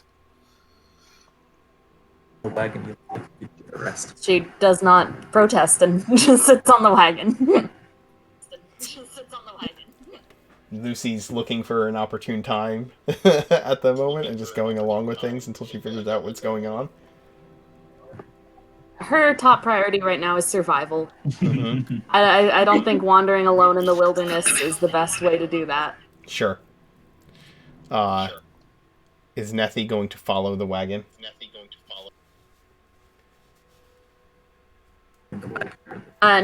with the wagon. Okay. She's not going to take her eye off of Lucy, really. Understood.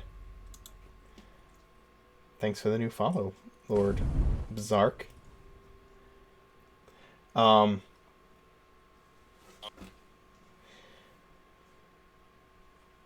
The rest of you head to Riverdam Raft, with Ray kind of watching longingly, like a puppy out the back window of a car as their master walks into a store. Honestly. And she watches as Kolak and Vespasian disappear into the hills with the halfling bandits. And we'll take a quick break, and we'll be right back. Can I ask a gameplay question, Mark? Yeah. Like right now, or why don't we break? Whenever you would prefer, if Yeah. you want to take your break first. Yeah, let's take a break.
We have returned from our break. Thank you for sticking with us and hanging out. And David, thank you for getting rid of that goddamn bot. Damn bots. Always trying to sell us followers. I don't want your stupid paid for followers. They're not real. We got real people. We got real people like Lord Bizark, who just followed us just before the break. We want people like that. Real followers who are going to chat with us and fear for the party's well-being.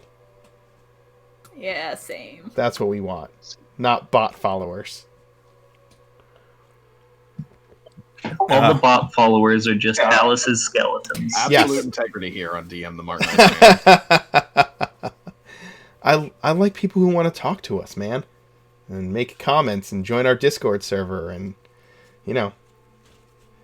Thanks, Cannon Fodder. We like the real deal.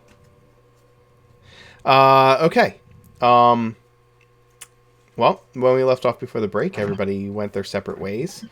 Yeah, I think we'll move over to the bigger half of the party for a minute.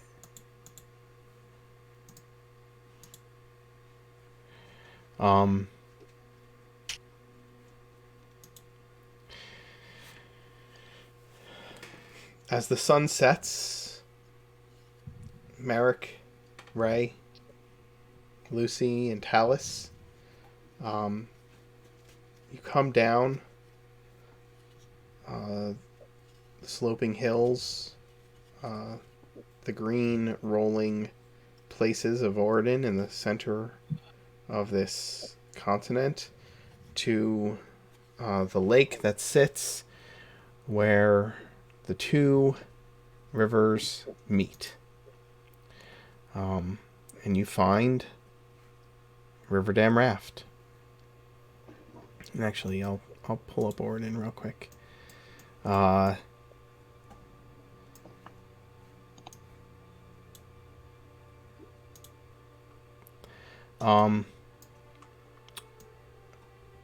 Between where the Vidrin River and the Boldwhite River meet is kind of this area that is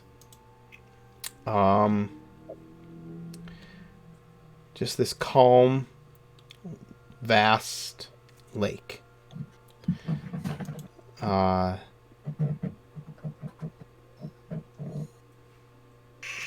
moon and the stars are glinting, or the moons and the stars are glinting off the water, and sitting there in the middle of this lake is a small city built upon wooden platforms. There are ferries, not ferries, but rafts that can ferry people to and from the shore to the city itself. There are no bridges to the city. Just these huge, vast, flat platforms that can fit large groups of people or even a couple of wagons at a time on them to take you across from the lakeshore to the city itself. Each is manned by some riverfolk, halflings, and has like a tall pole with a lantern on it at each corner of these large platforms that traverse the river.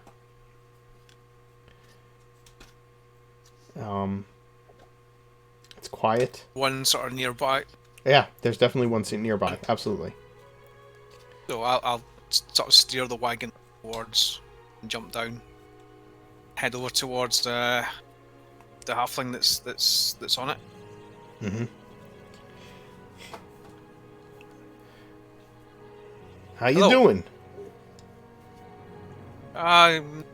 Been doing better. Friends and I need to get into the city. We're a bit worse for wear. We had a bandit encounter on the way here. Bad luck, that. We've been getting a lot of those lately. Bandit attacks on the roads. Ought to do something about it, I say. That would be good. So, the wagon and the 4 of us, can you get us across into the city? Oh, well, that's what we're here for. Absolutely. And, it's just a couple of gold to travel across. So, why don't you hop on board and we'll get you over there. Around the signal to the rest and dig into my belt pouch and hand over a couple of gold pieces. So, after a bandit attack, you don't look too worse for wear. Your friends there look a little hurt, but I'm assuming you're going to want a place to bed down for the night, rest, get your bearings. That was my next question. Anywhere you recommend?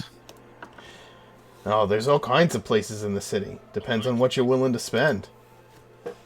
What are you looking for? Somewhere quiet for the moment. Not looking to spend too much money. Not looking to spend too much money, but you want someplace quiet. Someplace that the locals might frequent. Or somewhere, or you're looking for somewhere more of a passing through type place. Somewhere where the locals would be good. Alright. Let me see what I can...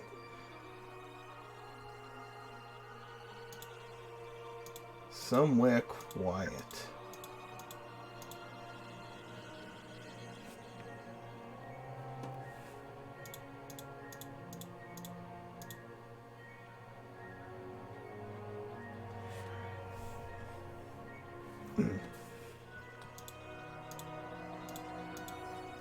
I'll take this second to say, Merrick, you do have my bag of holding, which has basically a bunch of the stuff. So it has the alchemy jug. The 9,000 gold.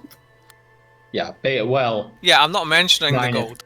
Minus quite a bit of handfuls of stuff, but that I shoved into a coin purse. But yeah, you have basically anything you need is in there. I'm more thinking... I'm more thinking about being out of the way slightly since we know that might be around somewhere and might know we're coming. He tells you there's a little inn near the Temple District. It's nice. It's called the Dancing Fox. The Fox, it's pretty quiet most of the time, being over by the temples and all. It's right near the Temple of Robin. The innkeeper, he's his name is Iba. You can tell him that Barry sent you over there.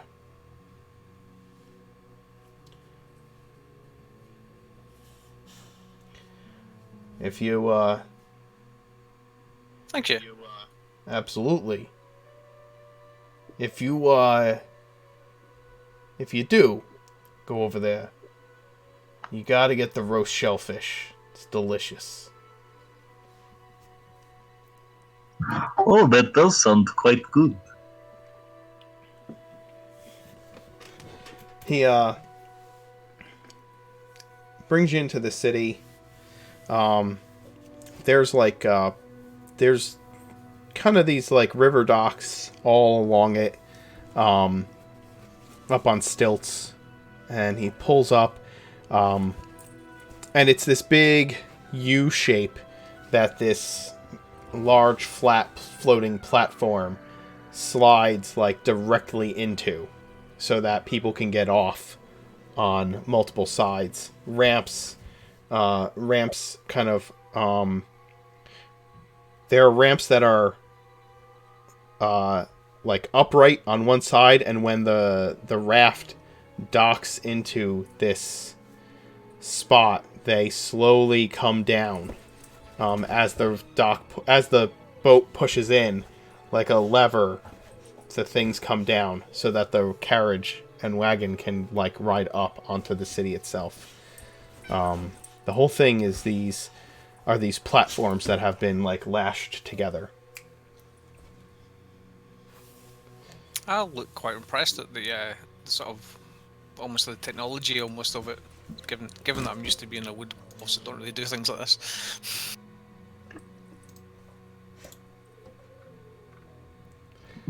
When they said it was a city on the water, I kind of assumed it would be frozen water. I can see this was an incorrect assumption. You can try walking on the water, but I think you'll go swimming.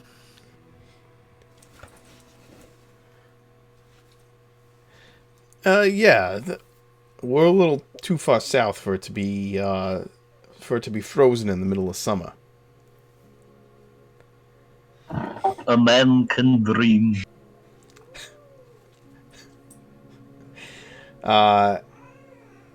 You disembark with a few other passengers who had climbed aboard this platform with you.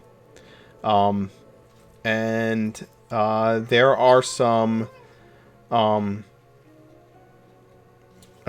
thoroughfares that go between and around buildings.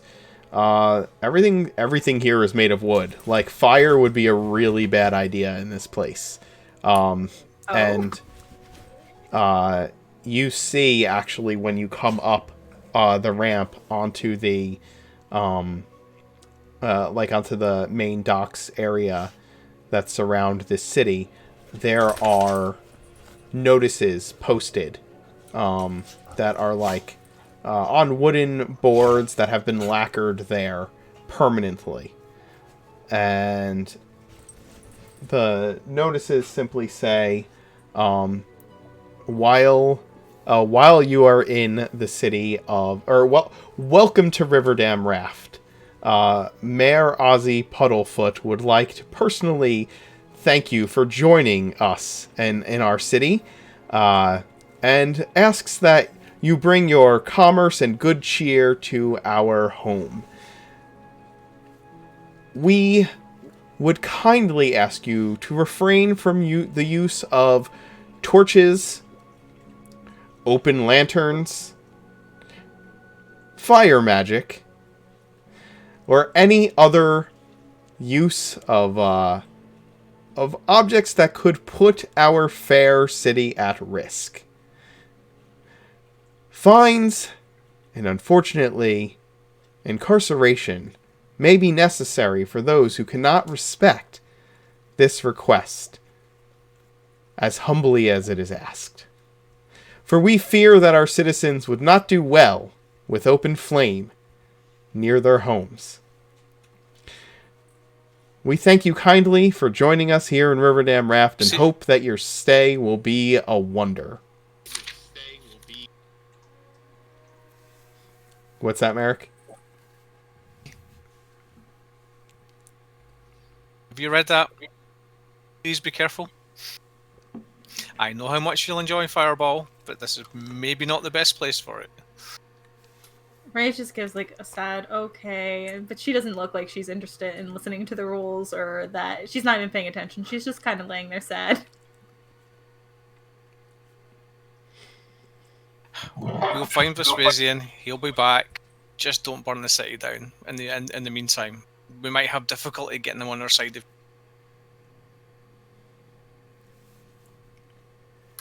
Okay. Please. Good. I'm sure you'll find something else to amuse you in the city. It's a big place. I hope they have a pet shop. Your cat. We could pick up even more dogs. That's a great idea. Lucy side-eyes Talus, but doesn't say anything. The pet stores in Riverdam Raft all specialize in fish.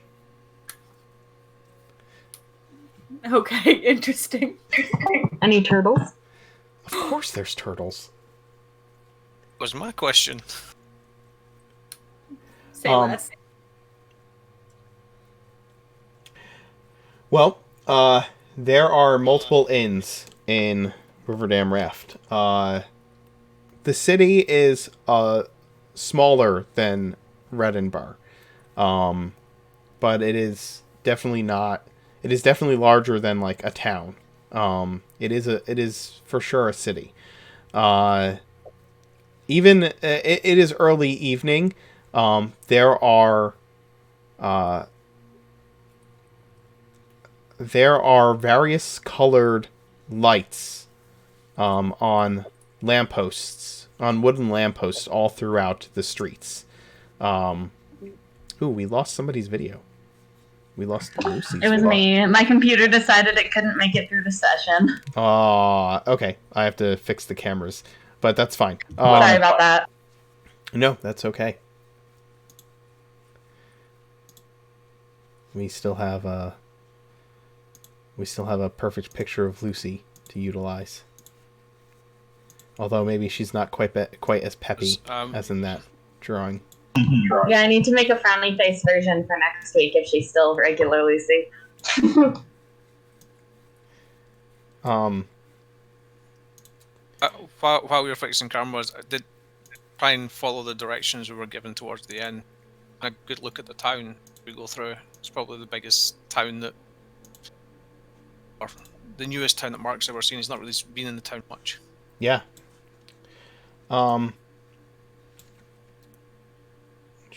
So there's the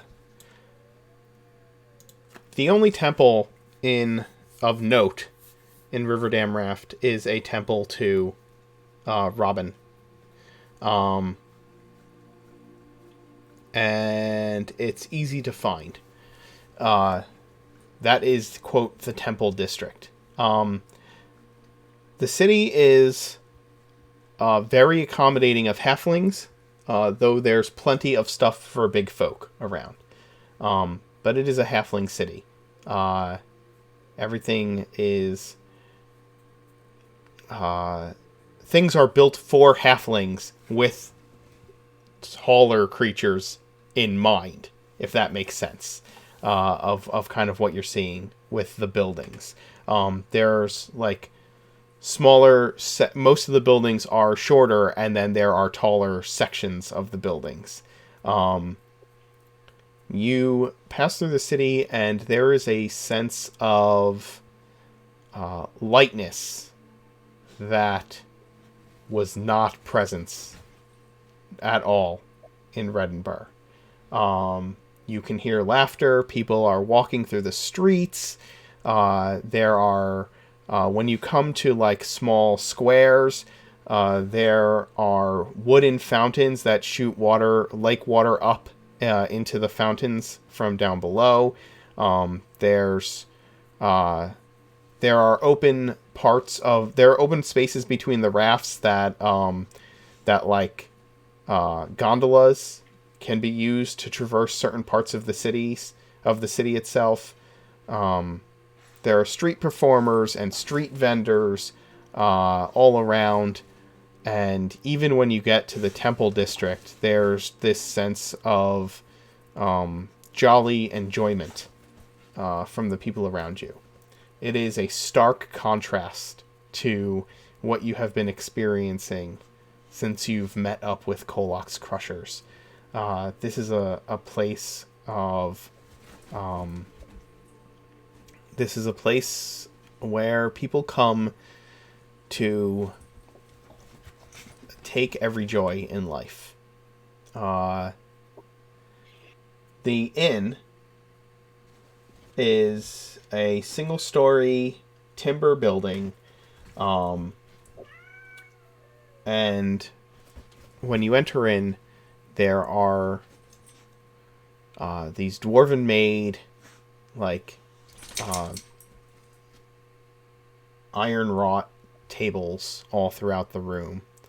Like, iron-reinforced tables all throughout the room. A tall for a male halfling is bustling about, while mostly local fishermen and maybe a couple of priests from the Temple of Robin are sitting around eating eating various foods and drinking some tankards of bitter or stout. There's a halfling sitting in a corner with a lute, playing a light melody upon it. Not singing, just playing. That gives a nice calming kind of, after a hard day's work, relaxed atmosphere to the whole place. There is no... I'll kind of look at the iron tables. So I was going to say, I kind of look at the iron tables and kind of look around slightly. The rest and go, this place up then, won't it? This place what? Harder to smash this place up. There's no, I'm sure we could manage. There's no fireplace here, but there is warmth, kind of exuding. Well, it is summer, but so there are ceiling fans that are kind of turning, and you can hear like this cranking sound. That's rhythmic but quiet if you really listen. Those of you with a high perception can hear it.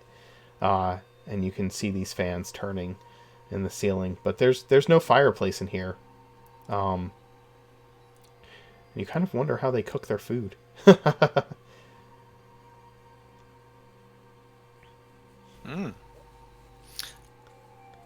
if we can catch the innkeeper's attention. Yeah.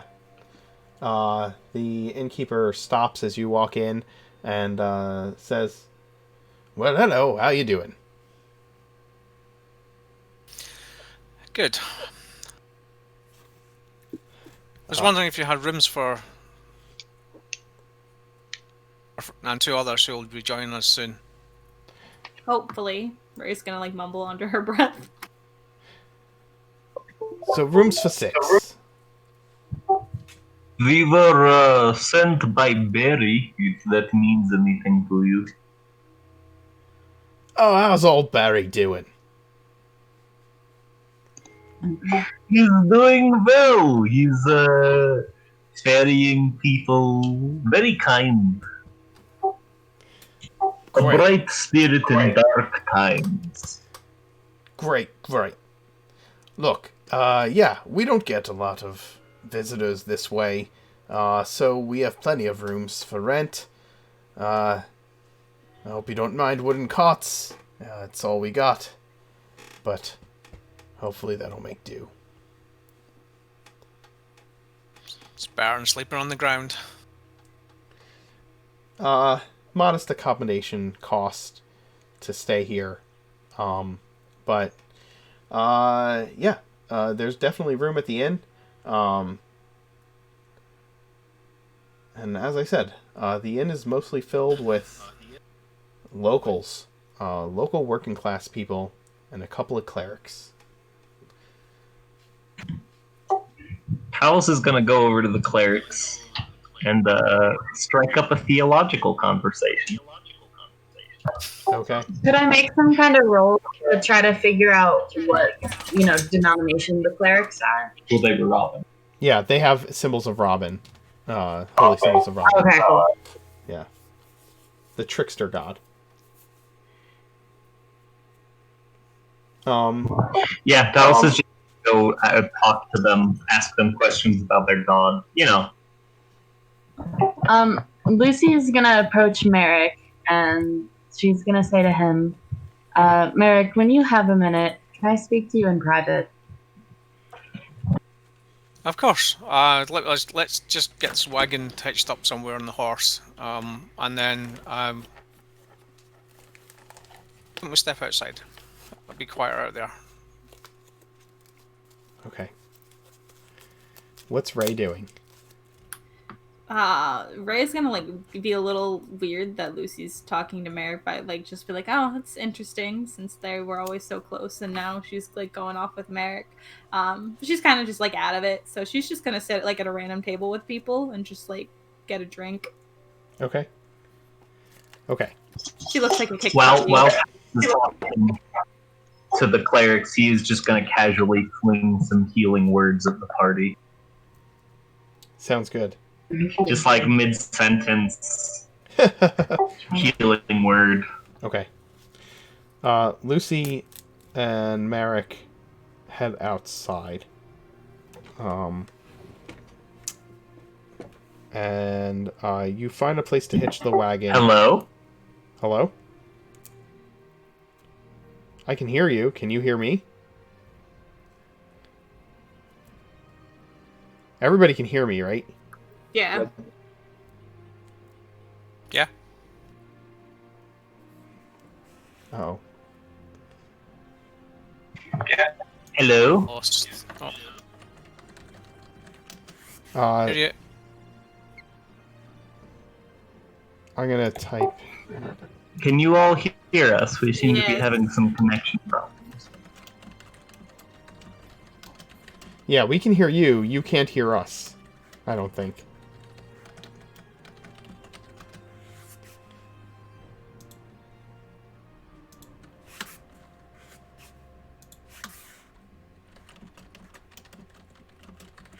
I don't know if one of you want to type that to them in Discord. That we can hear them, but they can't hear us. Sure. There you go. Lindy's on it.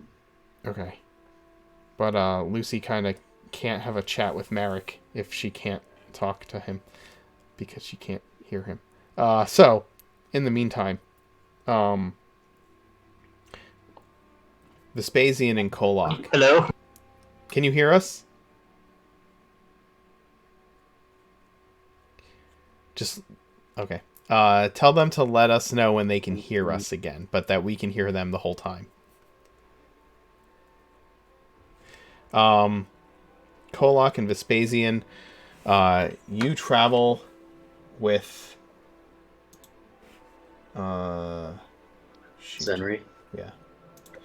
You travel with Zenri and his men to their camp. The men kind of fan out. The men and women of their group all fan out in different directions. Do we can we see where they're fanning out to? Some of them. There's a lot of them, right? Yeah. I wasn't sure if they're like going to accommodations or if they're like just setting up a perimeter kind of No, thing. they're just they're guarding your flanks while you move through the hills. Zenri says, "What brings you down this way?"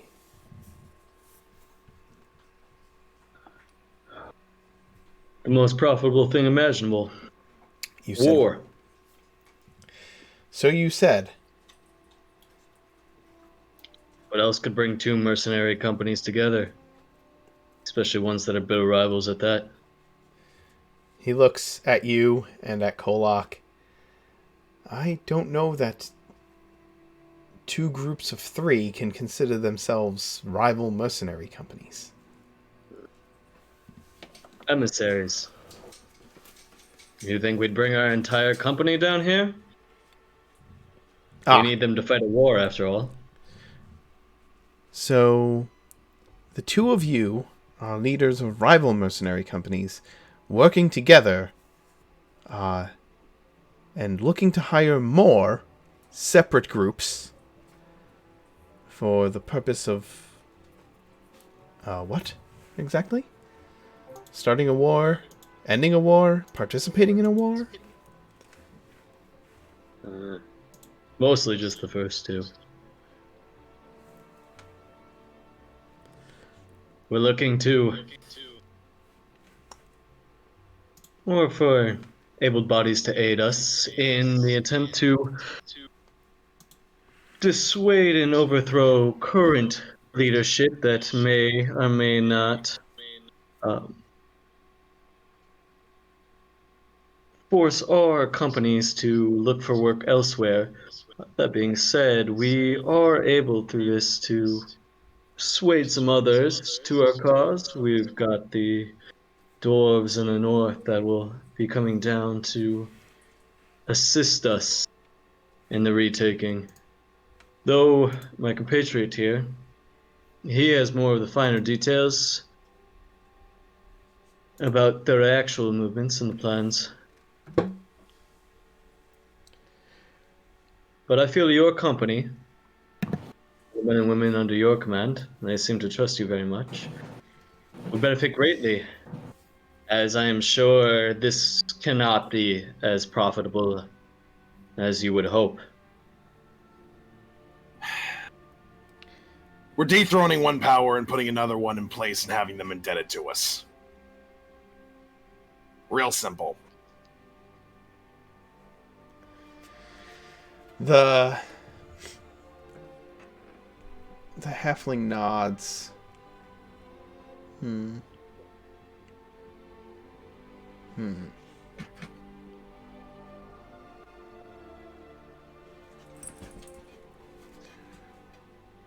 What pushes you into the forest so far away from your counterparts? I hear the city is filled with your kind. Why stay so far away, in the outskirts, fending like wolves or sheep? He kind of smirks. I suppose you wouldn't believe freedom is an answer, would you? You're saying there aren't a bunch of criminals in your city that do what they want?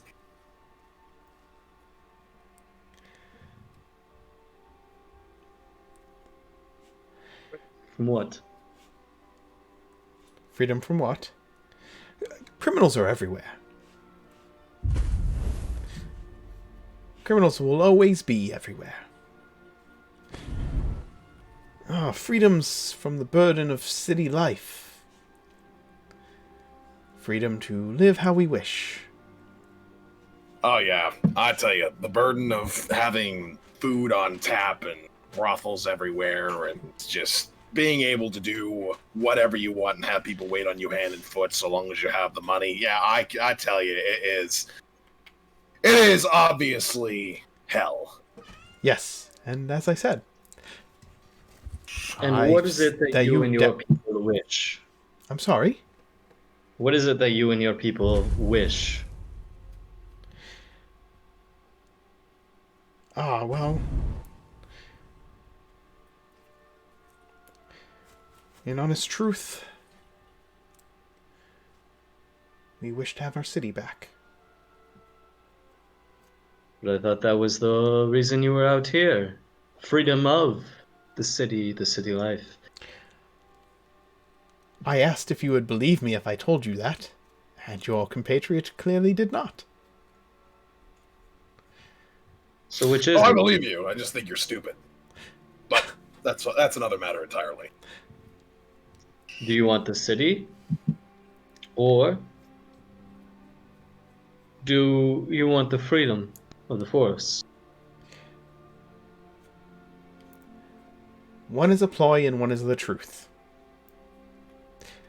I'm not sure if I trust you enough yet to decide which to give you. Alright, well... yeah, I'm not gonna bother rolling anything for that because it just doesn't make sense. But he's basically telling you that one is the truth and one is a lie, and he's not going to tell you which is which. He's going to leave that for you to figure out. Okay. I mean, I'll just ask you quickly, can I roll to figure it out, or should I just... You want to make an insight check? Yeah. Go ahead. I mean, might as well. It's one of my better things I got going on for me. I mean, he's being purposely confusing and slightly deceitful. Or honestly deceitful. I don't know how else to say that. He's He's feeding you lines, not really giving you his insight into who he is. But Okay. you kind of get the feeling that the freedom thing was a bit of a ruse. Okay. Speaking of the insight, do I know if this whole going back to his camp thing is a ruse? No. Or I should say, it doesn't seem to be a ruse. You can see firelight up ahead. Okay.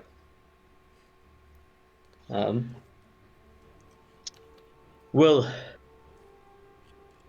if you don't want to place your desires, I understand. And be upfront.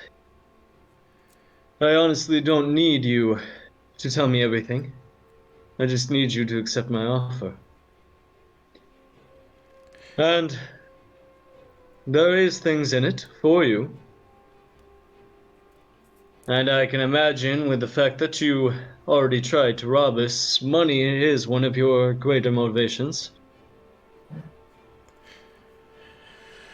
Well, That is something that I don't need you to lie.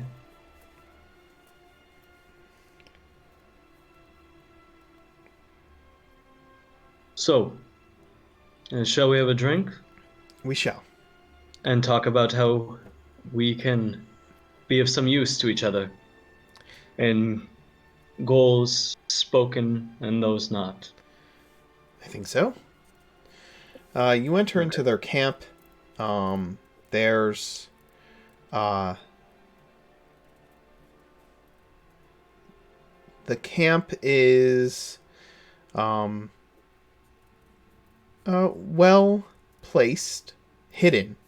You didn't see the firelight until you got truly close to where it was.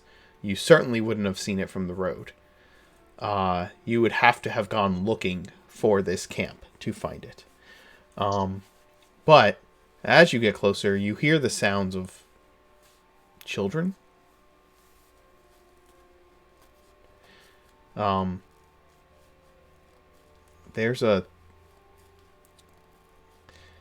There are families here in this camp.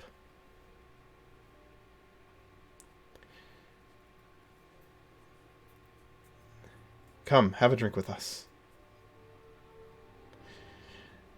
He invites you to their fire, where you can smell food cooking.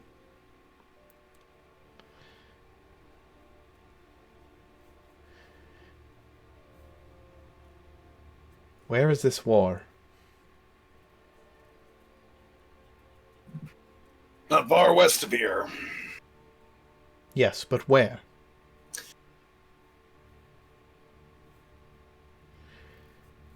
You're asking me to take my men and march to war with you in the promise of riches and wealth? I'm not asking you to do anything. It's an opportunity. You can take it or leave it. Doesn't really bother me one way or the other. Entirely honest, don't really want to work with you. You already almost killed a couple of my people, and I'm a little pissed off about it. We wouldn't have let you die. Well, I have to take your word for it. The word of the people who pelted us with arrows before we even saw what was happening. So, forgive me if I'm a little skeptical. Desperate times, my friend. Excuses.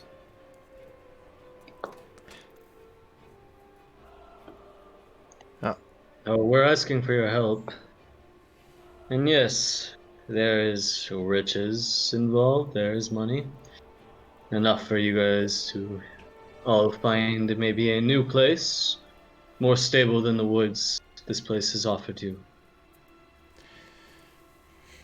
A way to maybe get a piece back of the life that you seem to so longingly want. Because this does not seem like a very stable lifestyle. Definitely not one to raise children in.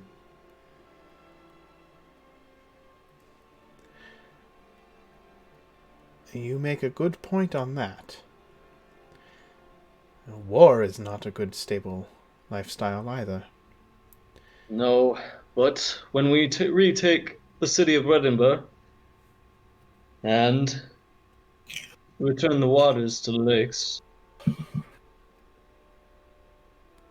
there will be plenty of space for you. Ah, you're from up Redinbow way. I did hear of the drought troubles up in that direction. Not from there. But it is true that I am called to this. And it was not my fight once either. But yet here I stand before you.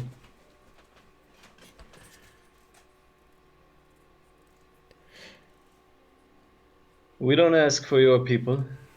Can I get kind of a, I guess, can I make a perception check to see if I can tell what their count is for how big this Sure. village? I mean, there were what, about 10 or so 20. fighting, 10, 12 fighters. Oh, that was the extent of their force? Okay. No. I'm starting from there. Yeah.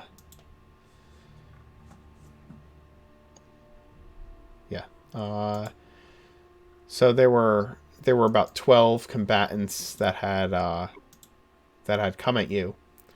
But you see probably another dozen or so who would be combat capable, as well as a number of children and families that are here as well. Maybe around 20 or so non-combatants, non-combatant families here, in addition to the 25-ish fighters. So 45, 50 people all told, or 45, 50 fighters. No, there's about 25-ish fighters. Okay. Total, plus somewhere in the another group of people that would be families. Like I said, another 20-ish families that are present. Kids that are made up of between 1 and 3 people, probably.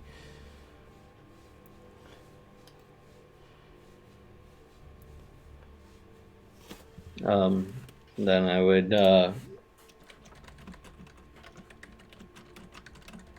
we would not put your families in harm's way. You have my word. We merely lack the personnel and the expertise in ambushing that you seem to so aptly possess.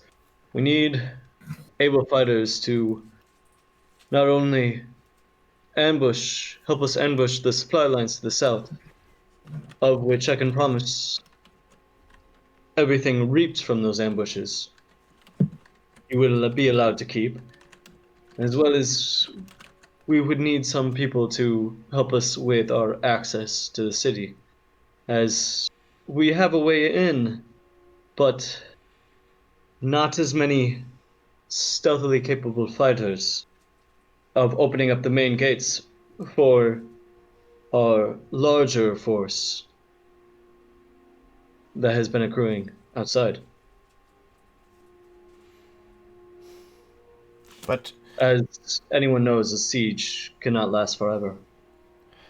And one side breaks before the other. And I do not wish to see the armies that I have gone through such great trouble to procure crash against the walls like waves. Kolak, what are you thinking as he rolls out all of this information and the armies that he has procured? This seems like a silly way to approach this. Right. Okay. So, you seem like somebody who likes to keep things held back in case of a deal. It's very clear that my compatriot here likes talking with his nose up and down at whoever it is he's talking to.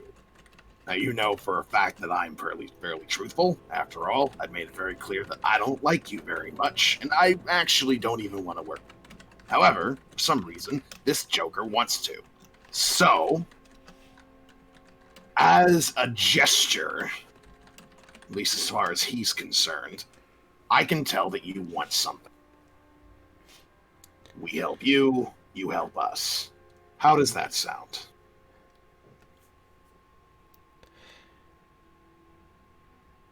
Mutually beneficial arrangements always sound wonderful.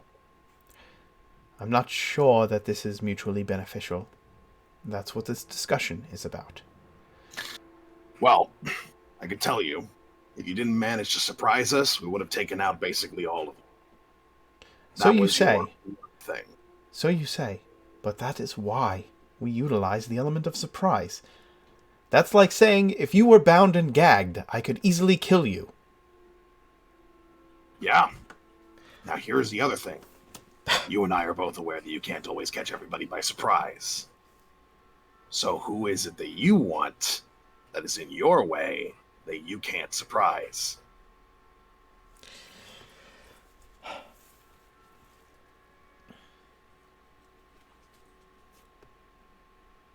My compatriot makes a good point. It's hard to be mutual beneficial if you can't even tell us how we can be beneficial to you. No, you're right. And I owe you both an apology. We sprung upon you.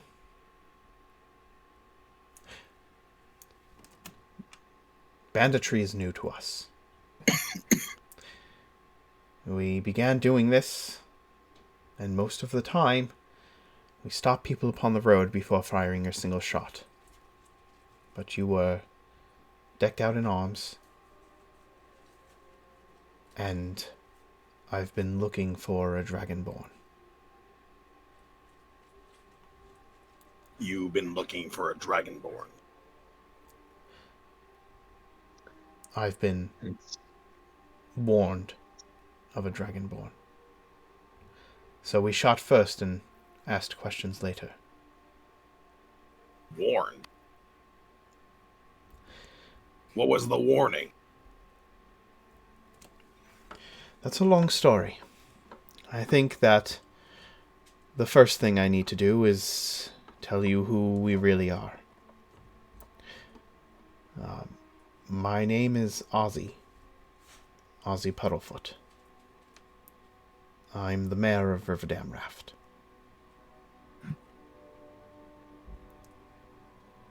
Okay. Hard to lead a city if you're not in it. Yo, it's the mayor. We gotta kill him. Yes, it is. I'll be honest with you, my group doesn't have a great track record with mayors.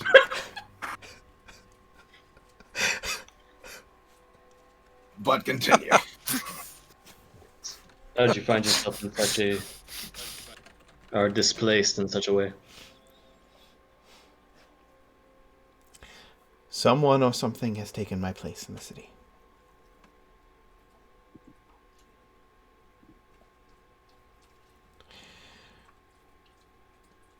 Parading around as you. Yes. Well, I probably already know what it is.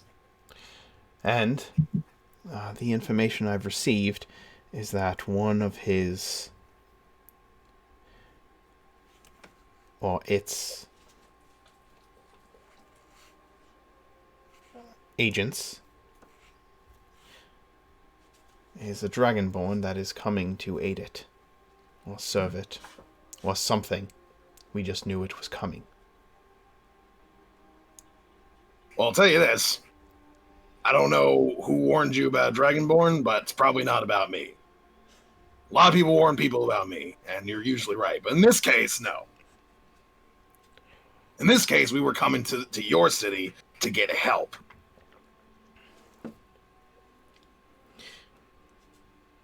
How do we know that you are who you say you are, and it is not who you say it is?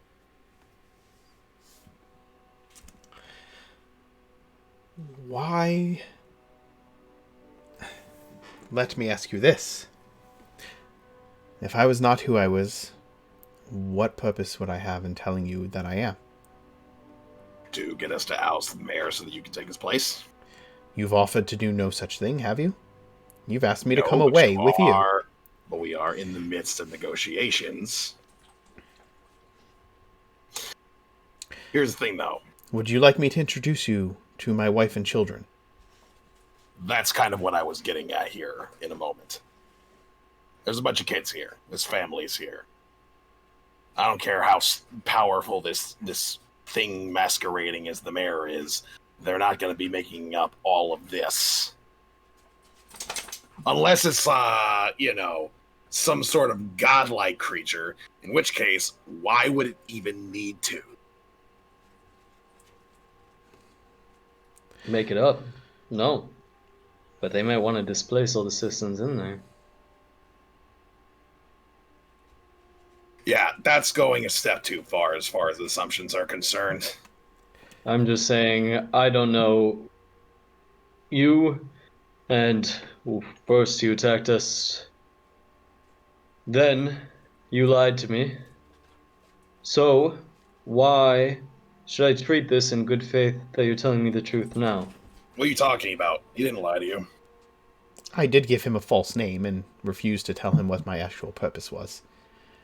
No, but as far as the freedom thing is concerned, that much is true indeed. And the false name? We all use false names every once in a while. Alright, can I see if he's telling the truth now? Yeah, go ahead. Make an insight check. Because I'm just like, I don't even know what to do here. Yes, he is telling you the truth now. Okay, perfect. This rings with truth. Okay. And he is not like before. There was a lot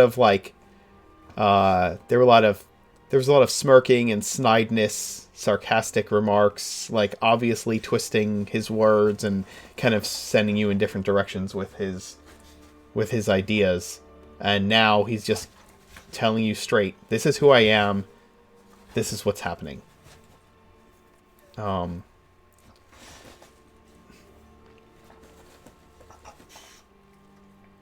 I don't know what it wants, but it has been replacing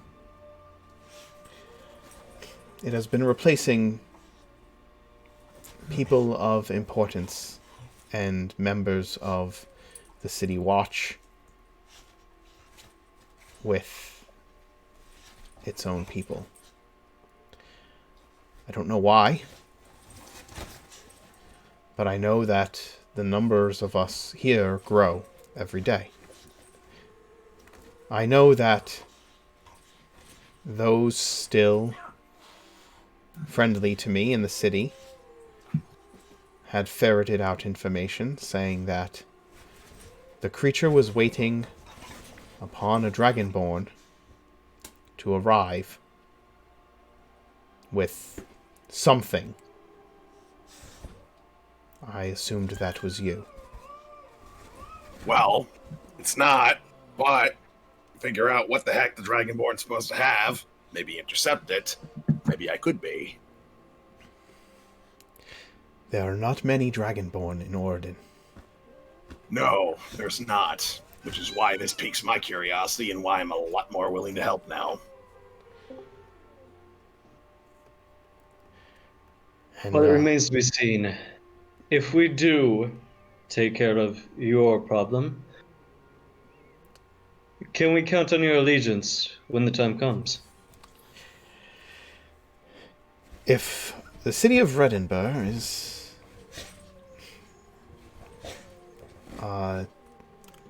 you told him that you didn't tell him that Redinburgh is attacking another place, did you?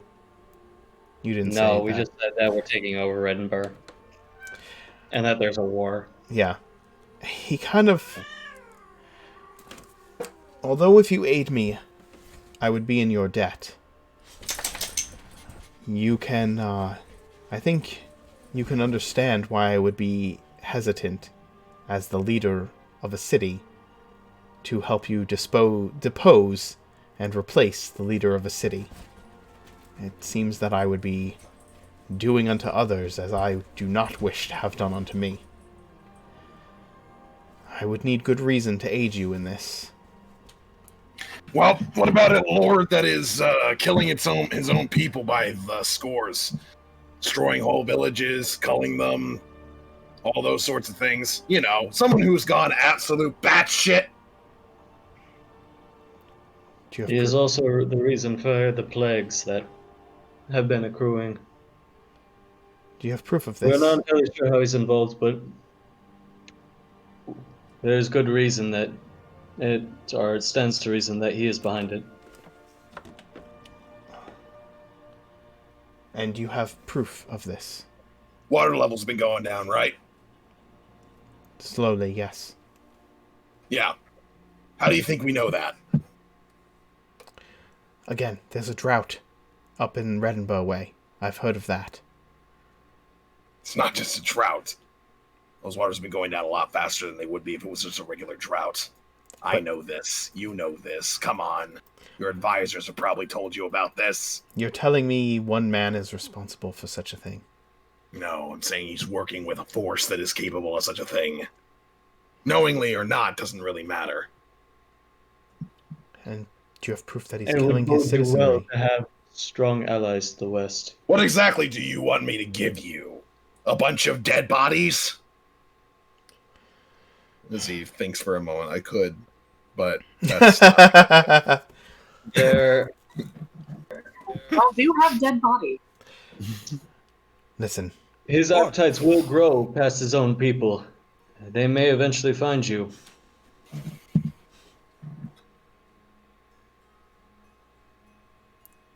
Have his appetites grown beyond his own people?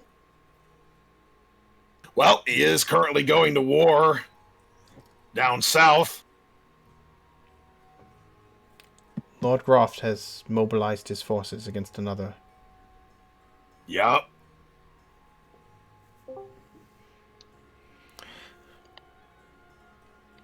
We are currently in negotiations with the dwarves to the north to assist us. So I assure you, you will not be fighting alone.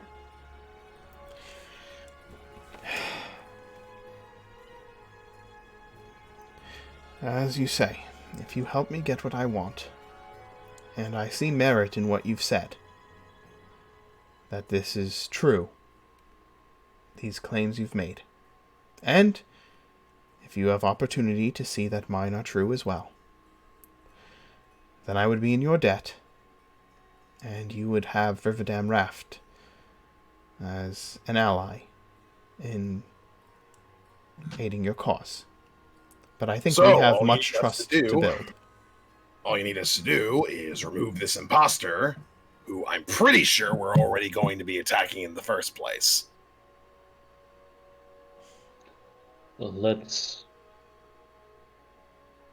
Well, I appreciate your trust as far as it's gone. We should meet up with the rest of our group, as you did do a number to them earlier. Right, I did. Well, I don't have much right now. We survive off... It is unfortunate to say that we survive from banditry for the moment.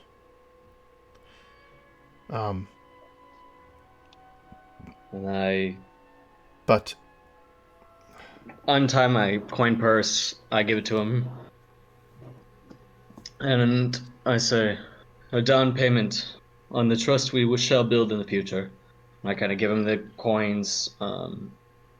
I imagine, I don't know how much I could stuff in a coin purse, but I imagine it's like probably close. Go ahead. Close to what? I would say it's like, I mean, I don't know how big coin purses are, but I imagine it's quite a few, several hundred gold. Yeah, I was thinking probably like 300. We could say like 300 gold. All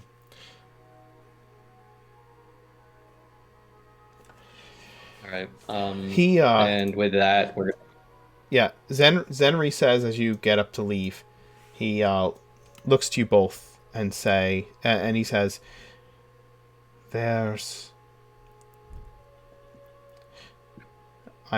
I've done harm to yours. And so I will say this, and you've done me a service by aiding me in this way. Here, I can do this. And he goes over to a tent. He greets a woman who is at the tent and several children, and then he ducks into it. When he comes back, he hands you a piece of parchment.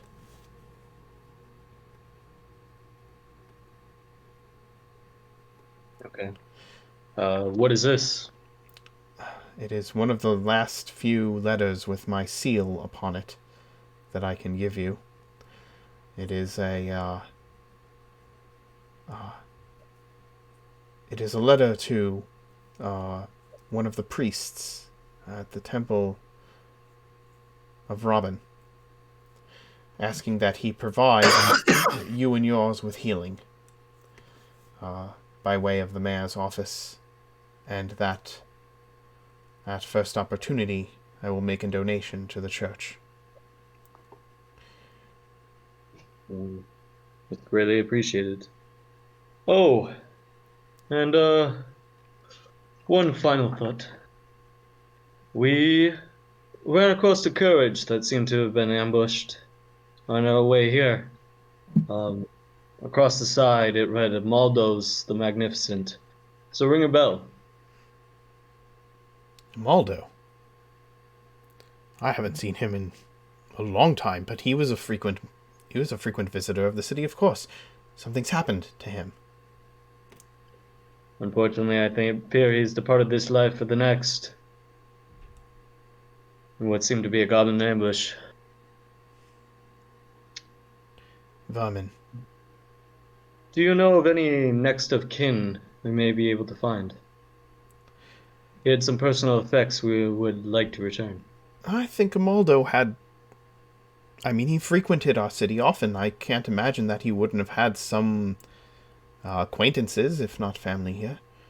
I did not know him personally, but again, I've seen him. My children have enjoyed his shows.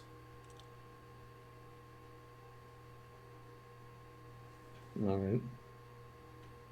And this guy, does he look like the people in the portrait, I guess? This person here? Yeah. Did I tell you what was on the portrait? Or just nobility? You just said it was like we only rolled high enough to get like nobility, basically. Okay. No. No. He does not.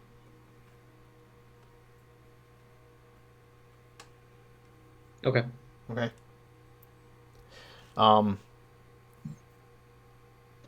We must be departing. Indeed. You have people to return to. I do hope this becomes a mutually beneficial arrangement. And, we have... The next time we come across a Dragonborn on the road, perhaps we will be less violent initially. Perhaps. I think you can understand my position at this point. What would you have done? Would have depended on the confidence that I had in my own people and my skills. Personally, I had no problem approaching people, but that's just because I'm pretty confident. Supremely so, I would say.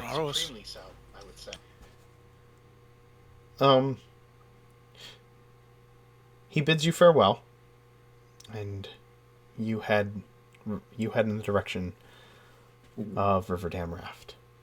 Yep. And when we're out of earshot, I'm just gonna take a quick jab at Kolak and tell him that I guess it's time we go meet your supposed friends. Where you have No, them. it's time you did. I can't make an appearance yet, not until we figure out who this other Dragonborn is and whether or not we're able to intercept him. Then when we get closer over Dan Raft, then I am gonna say I could take care of that, and then I'm gonna cast invisibility on him. Okay. This is touch. And I am gonna find the closest guy, and if it happens to be Barry, I'm gonna cross and we'll meet up with the others, but I'll let you do that. Sure. Okay. Vespasian turns you invisible, Kolak, to get you into Riverdam Raft. Neat. In the meantime, Lucy, are you there? Yes. Perfect. You have pulled Merrick outside of the inn, where he is hitching up the horses. Merrick, I'm surprised. I'm surprised. Oh, everybody talked at once. Sorry. What did you have to say? Oh, I'm just surprised you're not inside playing games with Reyna. Yeah, well, I'm pretty exhausted after that last fight. I came to you about this because I think you'll be sympathetic to what I have to say. I believe that there's an evil spirit that's trying to take hold of me, and I need an exorcist as soon as possible. I also believe that it could easily try to possess any other member of our party. I don't think any of us are safe. Mark kind of looks a bit stunned. This is some trick that you and Ray are planning, correct? Make an insight check, Merrick. I want to see what that brings. That's pretty good. Lucy is not acting herself, that's for sure.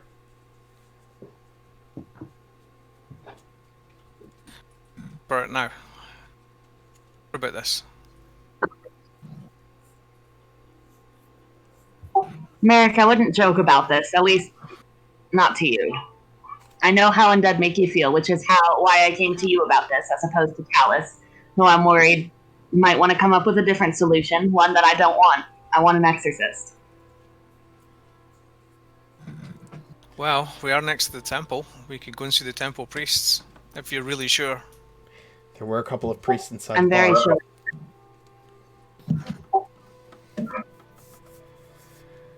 What is Nethi doing? Can we try? Nethi is going to send just a telepathic speech message to Reyna and just say, hey, it's in a voice she doesn't recognize, so she just hears a voice that just says, hey Reyna, what's your opinion on tieflings?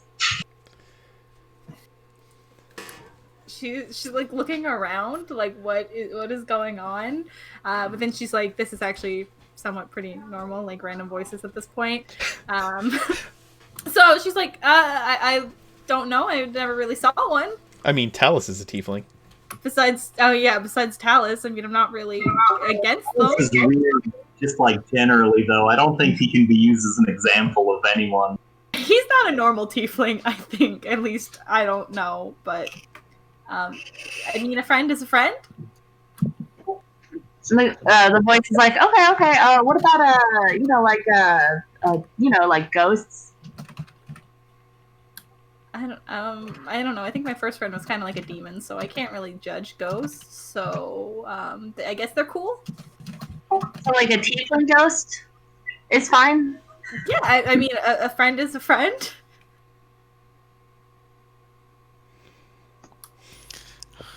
Nice. And that's all you hear. Okay. Reyna is super confused. In the meantime, how do you know about this spirit? Yeah. It briefly took hold of me for a while. You mean that this spirit's been in possession of you since I met you? Not the entirety, and it's not when we do that. But I know that it's trying to gain hold again. Well, we can go to the temple. We could go. Because I'm probably going to be lying a lot as Lucy.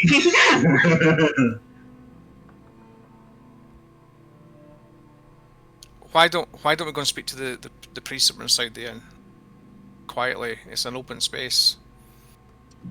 I don't know much about don't think Robin. spirits- Can we trust those priests? I don't know much about him, the priest either. But a priest's a priest. As far as I'm aware, they can normally banish spirits. Lucy nods and she says, also, if you wouldn't mind, don't tell anyone, especially, I think, Talus and Reyna, about this.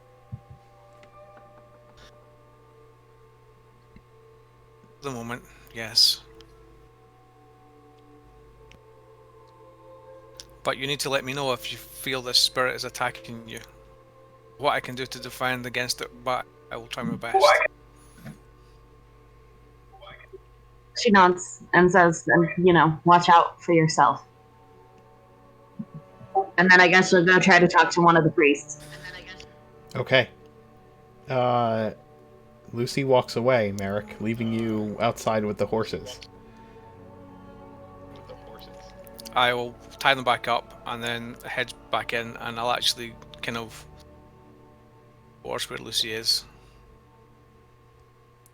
And kind of looking around the room as if I expect to see something that I can't see. Again, Nethy can make herself visible if she chooses to. I don't think Nethy is particularly keen on making herself visible in a bar full of clerics. Fair. Nethy can also possess someone else at right now, but she can't possess Lucy right now.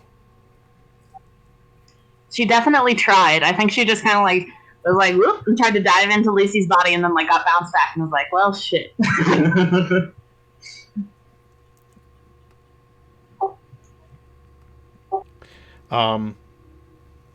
Merrick comes back in. Lucy comes back in first, Ray and Talus, and instead of approaching either of you, she goes up to the priests of Robin.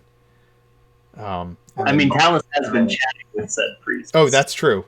So yeah, she comes up to where Talus is chatting with the priests. The priests. Talus, what are you saying to the priests when she approaches? Honestly, he's mostly asking questions. When she approaches, I think it would just be funny if he were just like, "Oh yeah, and by the way, how does Robin feel about, say, taboo things? As a random example, what about necromancy?" Well, Robin doesn't really concern himself for necromancy. Robin is more about fortune or misfortune, so if you are misfortunate enough to, be turned into a skeleton, might as well make the best of it. A very sensible approach. I like this, Robin. I mean, I agree. Raising someone from the dead is kind of a poor form of trickery, I think. You can find better things to do. I don't know. I think it's kind of a fun prank, but that's fine. Agree to disagree. You would feel that raising someone from the dead is a funny prank. I mean, not necessarily. It could also be just a very helpful thing to do for someone. If they didn't want to be dead yet. Well, you're talking about resurrection. That's different. I mean, kind of. But they're not that far off. The clerics kind of give each other this, questioning look, and then kind of look awkwardly at you. This is what you hear them talking about when you come up, Lucy.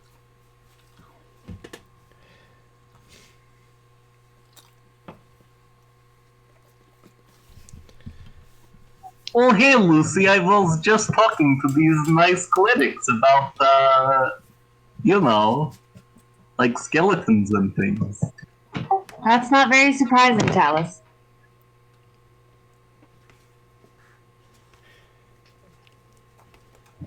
And then Lucy will say, Talus, Merrick wanted to speak with you.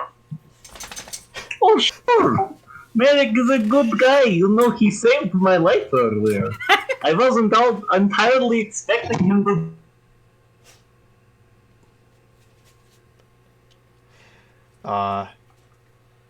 Cut off for a bit there. Yeah. Totally deadpan. Mark will just look at him and say, "Yeah, neither was I." Are you guys still there? Did we lose you again?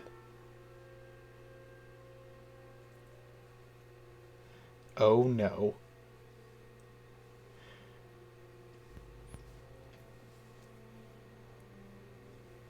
I guess we did.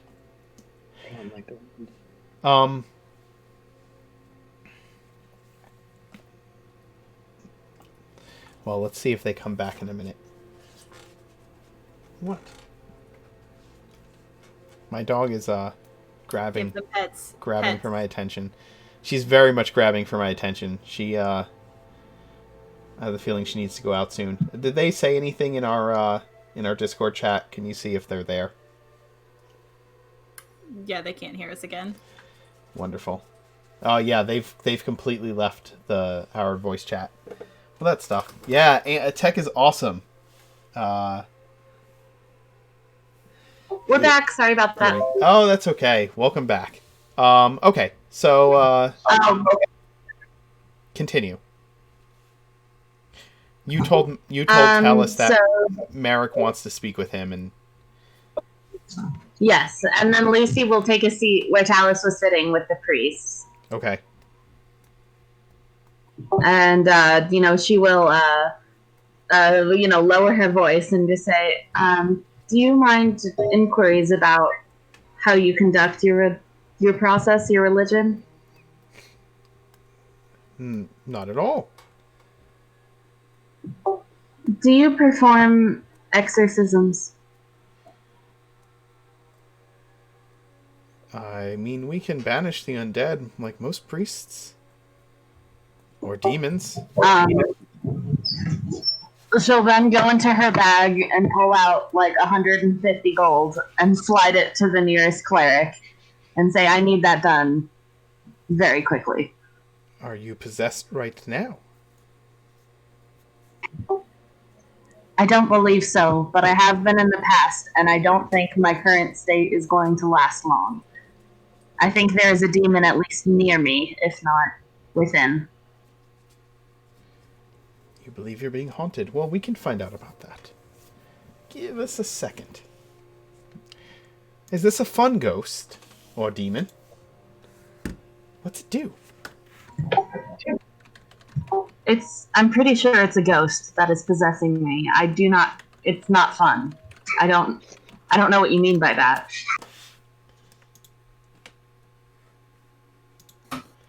Oh, nothing, never mind. Let's see.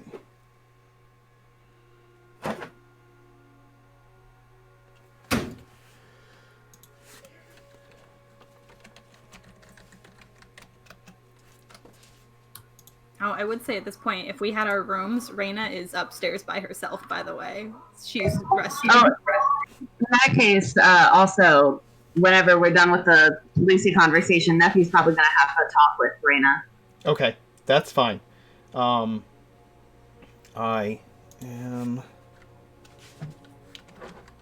Let me do this real fast.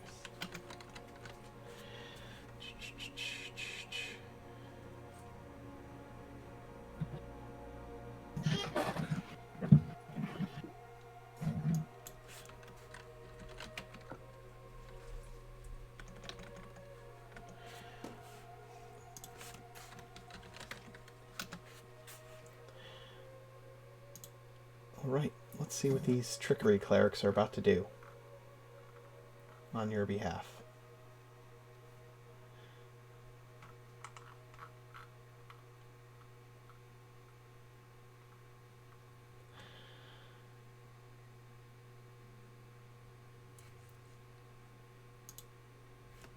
Is the being here now? Can you tell? I'm sorry, I don't think I have a way of telling.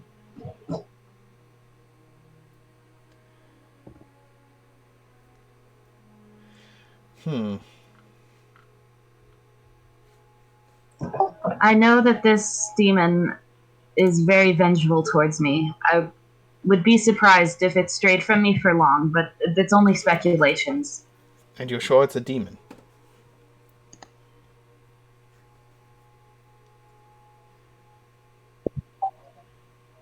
It's a ghost, but I'm sorry, I used the term demon,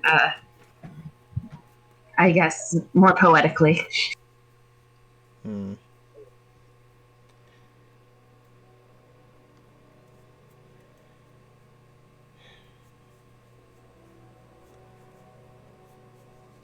Alright, well.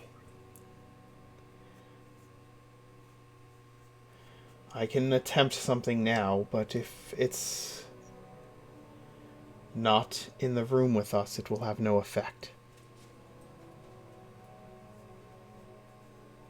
And Lucy nods and says, okay, I might as well try. The priest pulls out his symbol of Robin and begins to speak a prayer. Rena's upstairs in her room. Where's Nethy? Nethy's with Arena, so they're in the same building, but not in the same room. Okay. The priest is,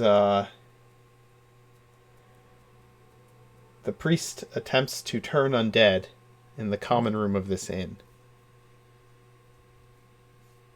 But because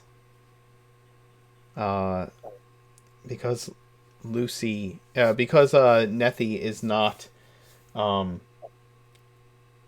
the same room, I'm going to say that she cannot, let's see, it must be within 30 feet and see or hear you within 30 feet. The inn is for one story, and the rooms are in the back. So, I'm going to say that Nethy is not within 30 feet of this priest to be turned. Glad the skeletons are in their barrel as well. The skeletons are out in the... I'm assuming the skeletons are in the barrels out in the... out in the wagon still. But we're not bringing them into the inn. That might be a problem. Yeah, no, they haven't been unloaded yet. Okay. I would also say if Nessa could tell me that something's going on and she feels a spell's being cast, I can cast counterspell.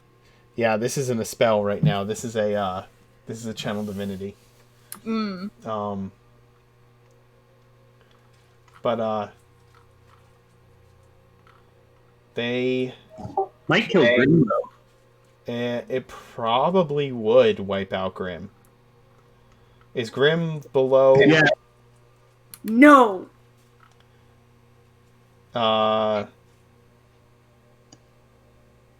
Yeah.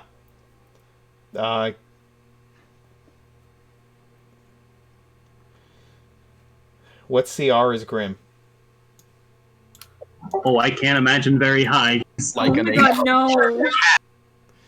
no. Grim gets wiped out. You will Grim turns back into just a pile of pup bones. You'll need to cast Find Familiar again. That's not okay. But Grim gets wiped out by the... Well, I guess Grim would get a saving throw, to be fair. So... Grim would get a wisdom save. Not the skeleton puppy, I swear.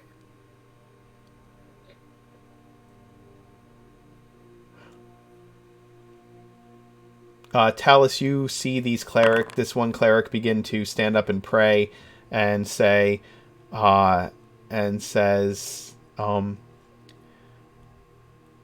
those creatures brought forth an undeath should go home. And Grim turns to a pile of bones in your lap. Talus's gaze immediately shoots towards the clerics. And first of all, while staring daggers at them, he casts Find Familiar and brings Grim back. Find Familiar takes an hour to cast, so...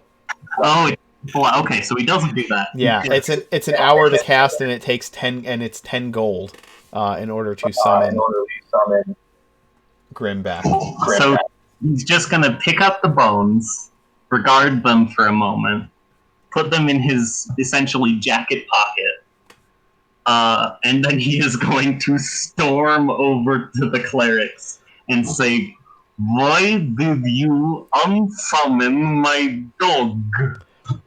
Lucy is gonna try to put herself between Talus and the clerics, and she tries to say like, "Calm down, Talus. I'm sorry. Nope. I was asking them to show me what they could do. I was interested in their powers. I didn't think about my actions."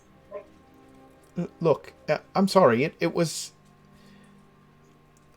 an accident. I had no idea that your pup was undead. Can you bring it back? Yes, but it was very rude of you, and I would appreciate it if you did not turn undead in my presence.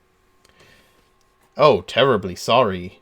We'll try not to do anything so rude in the future.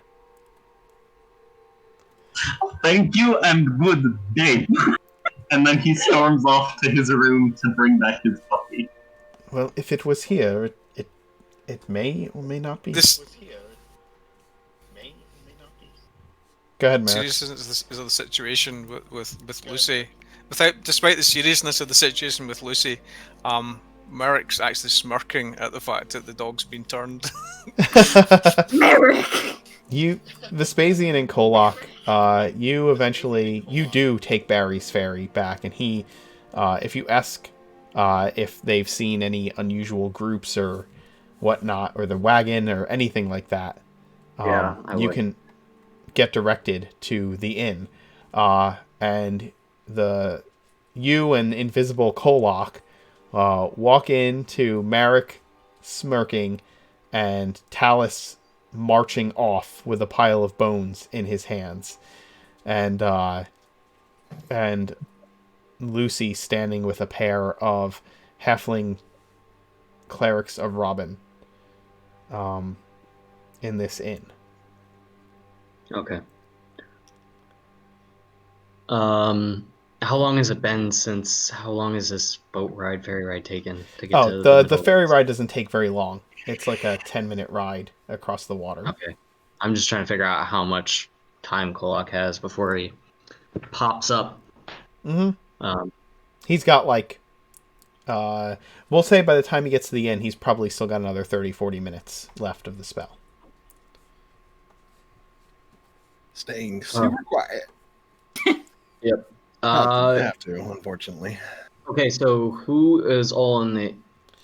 There's a bunch of fishermen who are kind of looking around at what just happened, and then see you walk in. And in the room that you're in, Merrick is kind of sitting at the bar, smirking at what's going on, and you see Talus storming off in a huff, and Lucy standing with a couple of clerics of Robin. Oh, okay. I thought she was in the temple with the clerics of Robin. No. This is the inn. This is in the inn. The clerics of Robin just kind of look abashed, but not really angry or anything. They're just kind of standing there with Lucy, and again, Talus is storming off, upset. Okay. Merrick. I call it to Merrick. You've made good time. He looks quite quizzically, and then quickly in Elvish. Where's Kolok? I just positioned myself right behind him, and then just call it give him a clawed tap on the shoulder and just whisper, "I'm haunting you."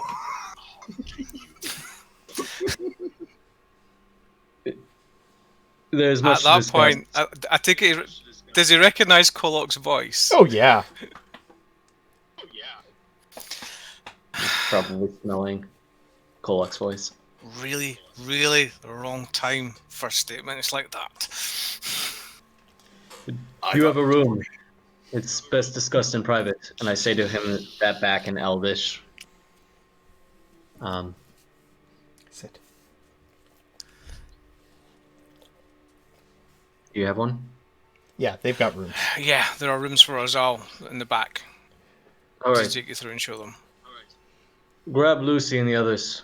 We'll meet you there. And me and Kolak are going to go over there. I'm going to see if I see Ray on the way. I Ray- don't know. Ray is in her own room. But there's only a few rooms at the inn, and a couple of doors are closed. The one that Talus just went into, and another door is closed. The rest are all open. All right. I'm going to knock on the door with Talus. I saw him go into. Talus. We're back. We should meet. What is it? I'm doing a ritual. Okay. I'm not gonna I'm just gonna. Is that what they call it these days? Half an hour. I'm sorry. I don't want to see something I don't want to see. It's like I already know what this is. Like I know he's raising the dead. I just assume it's a skeleton. I don't know it's the puppy at this point. I'm just like I don't know what's going on in there, but clearly, anytime he does a ritual, like there's bones involved. It's never. It's absolutely true. So. We're gonna kind of beeline into the room because I don't know where anyone else really is. Okay. You guys, you eventually gather up everyone. You knock on the only other door closed, which is where Rena is. There's only two. Okay. Oh wait, did the ghost appear to me or? Oh yeah, Lucy, Nethy, do you appear to Rena? Yeah, so when Rena goes to her room alone, Nethy's gonna follow, and once, the door is closed and Rena is not, within eyesight of anyone else, I think Nethy is gonna try to manifest in front of her. You easily can. You find it very easy to do. Cool. She poofs into existence. It's, Go ahead. Oh, sorry. Reyna would see a pretty tall tiefling girl, like 5'11", pretty lanky, and she just waves hello, and she's like, I've missed you. I mean, not really, because we haven't really been apart. Well, I know you. You don't, well, I mean, you do know me, but not really, Anyway, and then she just gives her a hug. It's been a bad day for me. Reyna's just gonna be like me too, and just hug her back. She is incorporeal, so you guys attempt to hug, and it's your arms just go through each other. Well, that's upsetting. Nethy just sighs. That's all she says. Well, that's upsetting. I don't like that. That's.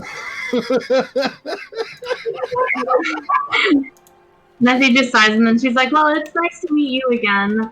I'm not Lucy, but I was kind of Lucy. Anyway, I'm the person that was your friend, that we picked apples together and played tic-tac-toe. And I don't have my body anymore. Oh.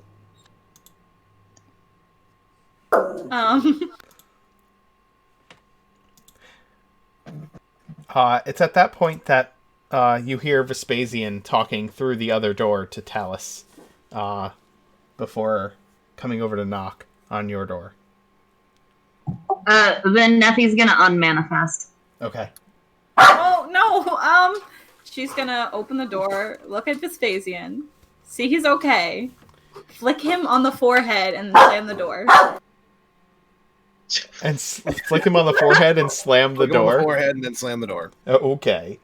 It's the usual way that you do things. Ask anybody. Ugh, Ray. What? Why? And she's gonna ignore him and try and call her Ray, back. come on. No, go away, Lucy, not Lucy. Please come here. Lucy, not Lucy. You shout that? But like I'm trying calling. Like yeah, I'm calling it. I have no idea what she's talking about. I'm just not like. I think Lucy, real Lucy, I think might hear that. Then in that case, real Lucy is immediately gonna like stand up and like walk towards the back room. All right. You walk towards the back room, as Ray is calling for Lucy, not Lucy. The priests kind of like look and are like, what? Where are you going?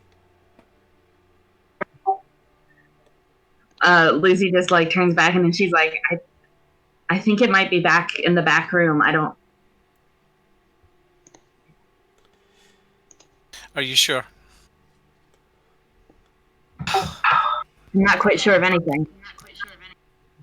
I'll turn around to the two priests. Can you assist? If this is the creature in this, then it's back there with my friends. She's already paid us. And they'll follow. So, Vespasian, Reyna has slammed the door in your face. She is calling for Lucy, not Lucy. Lucy comes walking up. Merrick Merrick is standing next to you, standing by the doorway leading back to the rooms, and calls to the priests, and the priests follow as well. So now you're all, including Invisible Kolak, crowded into the hallway. Talus is locked in one room, and Reyna is locked in the other. And Talus is trying to cast his ritual when the priest says, "Where?" Real Lucy is going to walk up to Reyna's door and, pause for a minute, but then, knock again and say, "It's Lucy. Can you open the door?"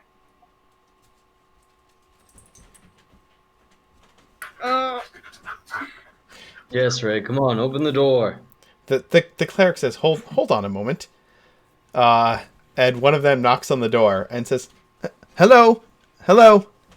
Hi. You don't know me. I'm a cleric of Robin. Do you know who Robin is?" It's a bird, right? Yes, that's very true. Are there any ghosts in there with you? If there were ghosts, could I see them? Sometimes, yes. I mean, no.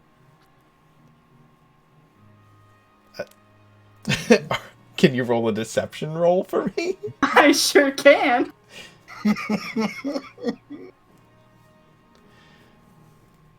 Do you have a moment to discuss your bird and savior, Robin?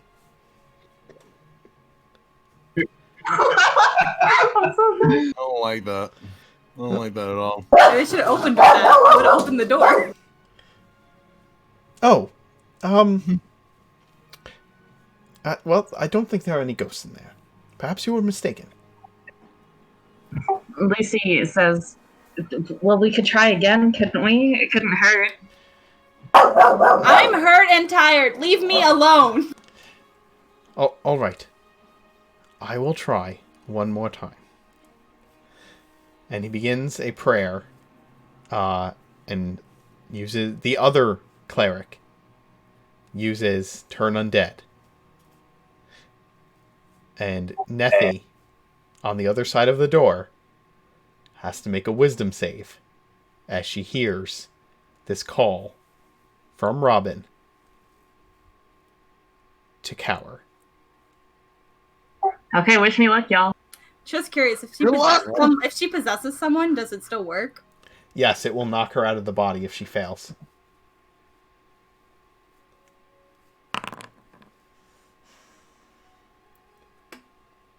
You succeed. You are not turned. Is it safe to assume that Turn Undead would interrupt the resurrection of a puppy?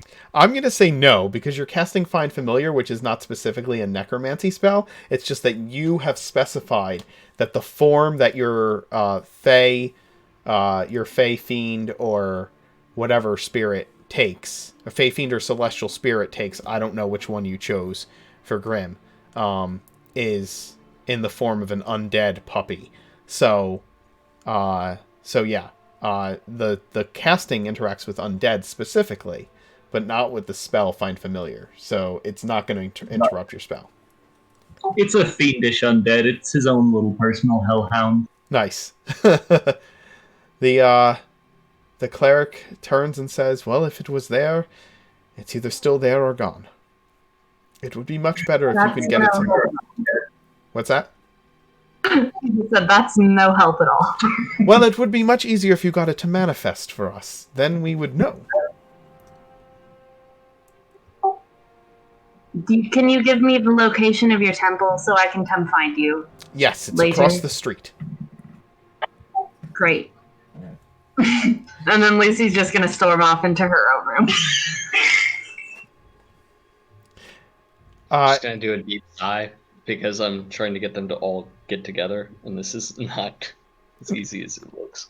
Well, maybe you should not have abandoned us. Also, Raina definitely gets like another telepathic message in her head that's just like, oh, I feel like I'm stung by bees. The clerics turn to you, Vespasian, and says, good luck. And they walk out from the back room. And I think we're going to end it with you standing exasperatedly in the hallway as everybody starts slamming doors and hiding in their own rooms. And we can pick up with you all gathering together maybe the next morning to try and figure out what the fuck is going on. In any event, yeah, unfortunately we have to end it for today, for now. I run another game in 2 hours, so I need to get some food in me before we start playing the Dance Macabre at 7 p.m. Eastern. So yeah, if you're sad that we're ending the stream, stick around or come back in a little bit. Yeah, we are streaming that one. We stream Eerie. We stream Monday nights. We stream. I stream 1 game on Monday. I stream 2 games on Tuesday, 2 games on Wednesday, and a game on Saturday. So we have plenty of content for you to ingest through your ear sockets and eye holes.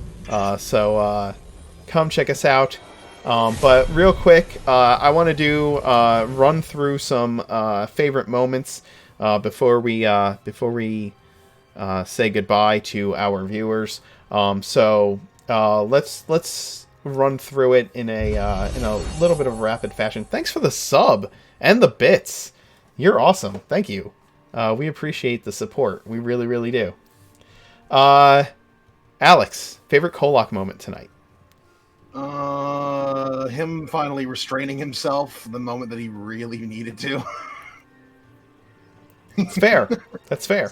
It's not something you see very often. It is not. That was a real struggle for you as a player to determine whether or not it's something Kolak would do. And I hope you're happy with the decision you made for the character. Okay. Very much so. Rest of the party, favorite moments for Kolak? I didn't. You can go first. Okay, I quite like the when you turn around to the mayor with about Vespasian talking down through his nose at everyone. I just love that comment. Zoe, what were you going to say?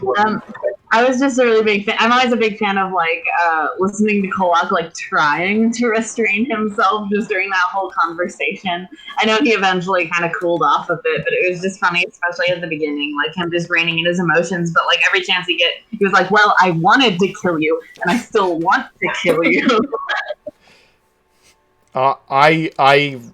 My favorite moment was probably the "we don't have a good track record with mayors" moment.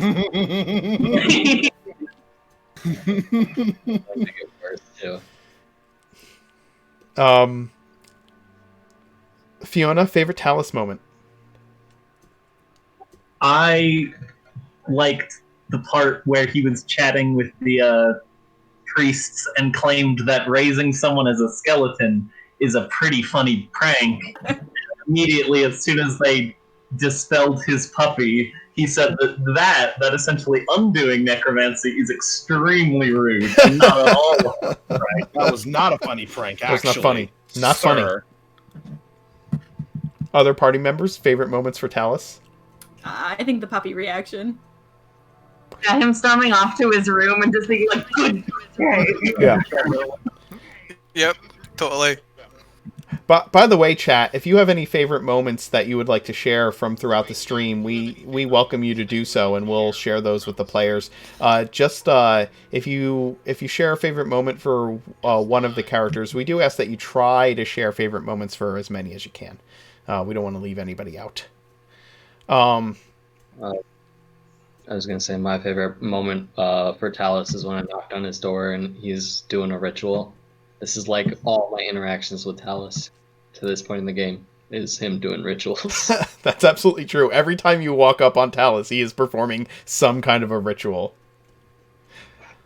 Zoe, your favorite Lucy moment today?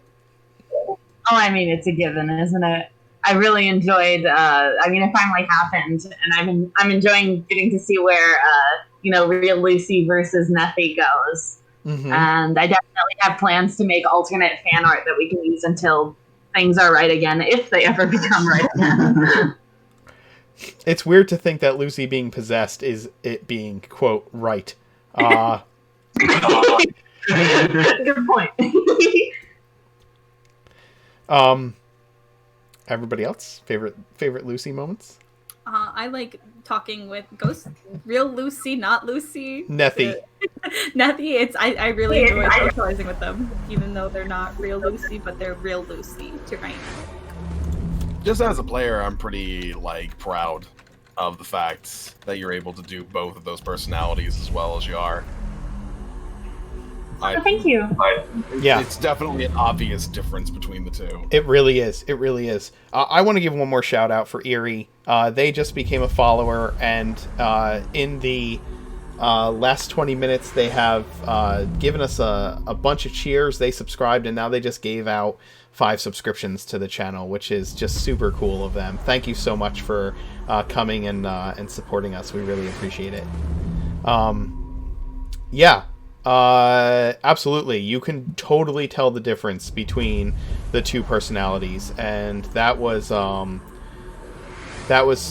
really awesome to see, because Lucy is just the real Lucy is speaks so much more confidently and I guess intelligently is one way to put it, but she just she's much more straightforward and less playful than Neffy is.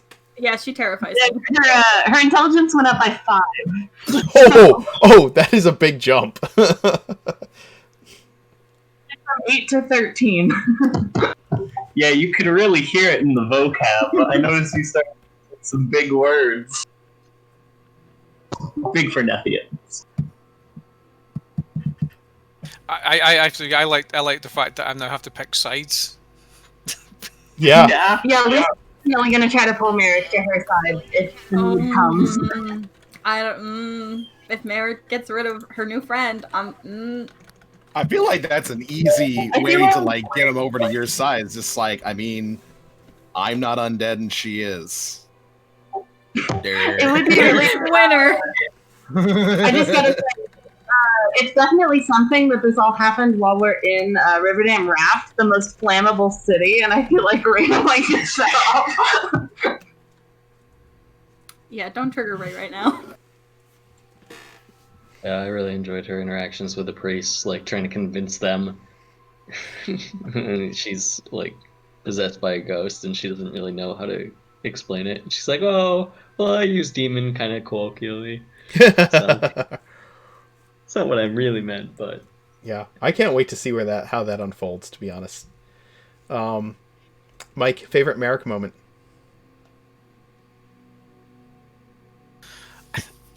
During the fight, when Lucy and Talus were down, and it's that moment where I actually have to realize the only way we're going to survive that is if I actually get Talus back up on his feet and get him to get the skeletons out, and I have to actually do what told me is use them as weapons, and it's like I'm really hating myself right now. But this looks like the only way we're going to survive. My favorite Merrick moment was obviously also bringing Talus back to life. And Talus will not forget this. Merrick, as far as Talus is concerned, Merrick has earned many, many, many free resurrections. He's functionally immortal. I love that Talus's like rating of people is based on the number of resurrections he would give. Yeah, would resurrect 10 out of 10.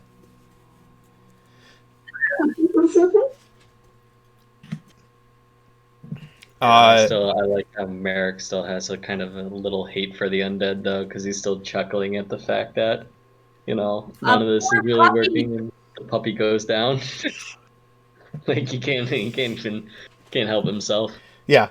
Just, Grim gets exploded, and Merrick is like self-satisfied that happened. Never said he had to like them. I enjoyed the interaction with real Lucy and Merrick. Like that was an interesting interplay, and I liked both sides of it. So yeah.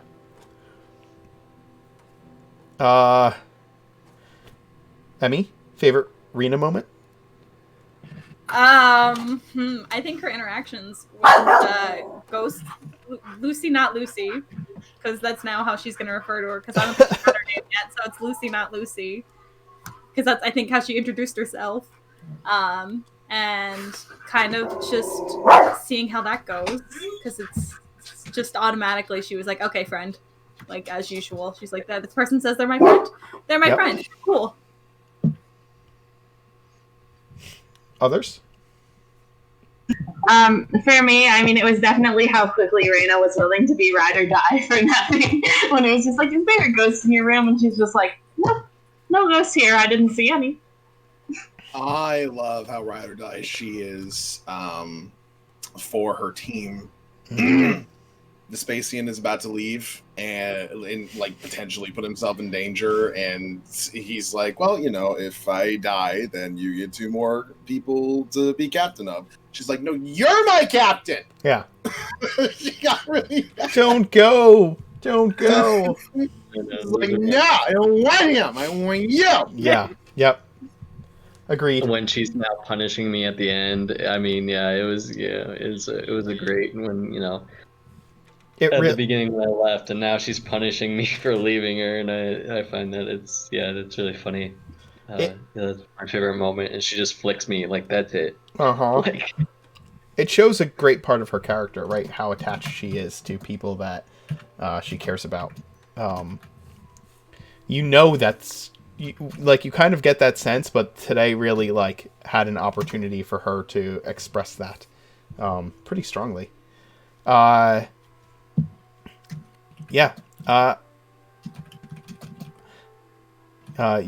favorite Vespasian moment? Oh, sorry. I didn't... Real quick, though, I'm sorry, I just remembered. Shout out to when Real Lucy and Reyna were playing tic-tac-toe, and they actually started playing the game, which was immediately suspicious. What the hell is that?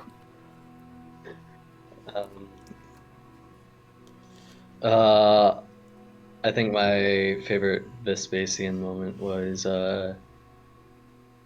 kind of walking back into the bar and seeing it in just like tatters, not really in tatters, but just like everything's just going awry all at once, when the two people that are like in charge walk away, it just goes downhill so quickly. Yeah. And so it was it's interesting. As a character, I like that moment the best when I walk in on this, and it's like trying to pick back up the pieces of walking away for a couple of hours. Yeah, you guys are gone for a couple hours and all hell broke loose. I'm super fucking interested in figuring out who the hell this Dragonborn is that has whatever. I want to know which one of mine. I'm sorry. I know I'm interrupting, but god damn it. No, that's actually, I didn't get to say my favorite Kolak moment. My favorite Kolak moment is the fact that he has more enemies that he doesn't even know about, or friends. Like, he's got fucking... He's not necessarily Kolak's enemy. He's literally just another Dragonborn. Just another Dragonborn, but still, like, it's just too coincidental. As far as Vespasian is concerned, his inerrant snooty attitude towards everybody is absolutely wonderful as far as I am concerned. The fact that he always thinks that he knows better than absolutely everyone and does his best to make that clear. According to Vespasian, he's in charge. Your armies from ya. Vespasian it took was credit. Also the comment about the fact that... Go ahead. Yeah, I was going to say taking credit for bringing the whole army together. Yeah, that one line where it says, the army I've procured. It's like every chance he gets to just like step on Kolak's toes, he just takes it. It's like two people like just kind of like shifting in front of each other like over and over again, just trying to be first. It's very enjoyable to watch.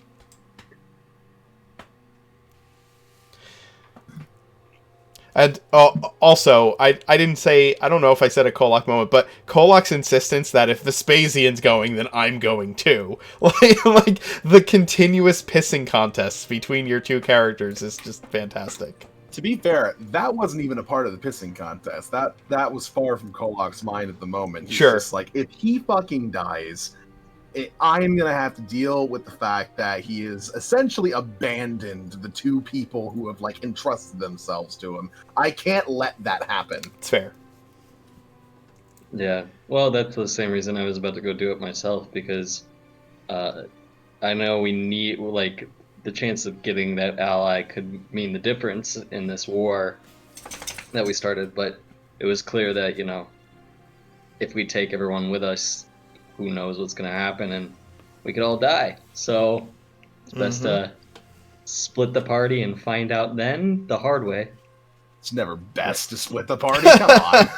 Well, do that, we get a TPK, which would be, you know, super fun.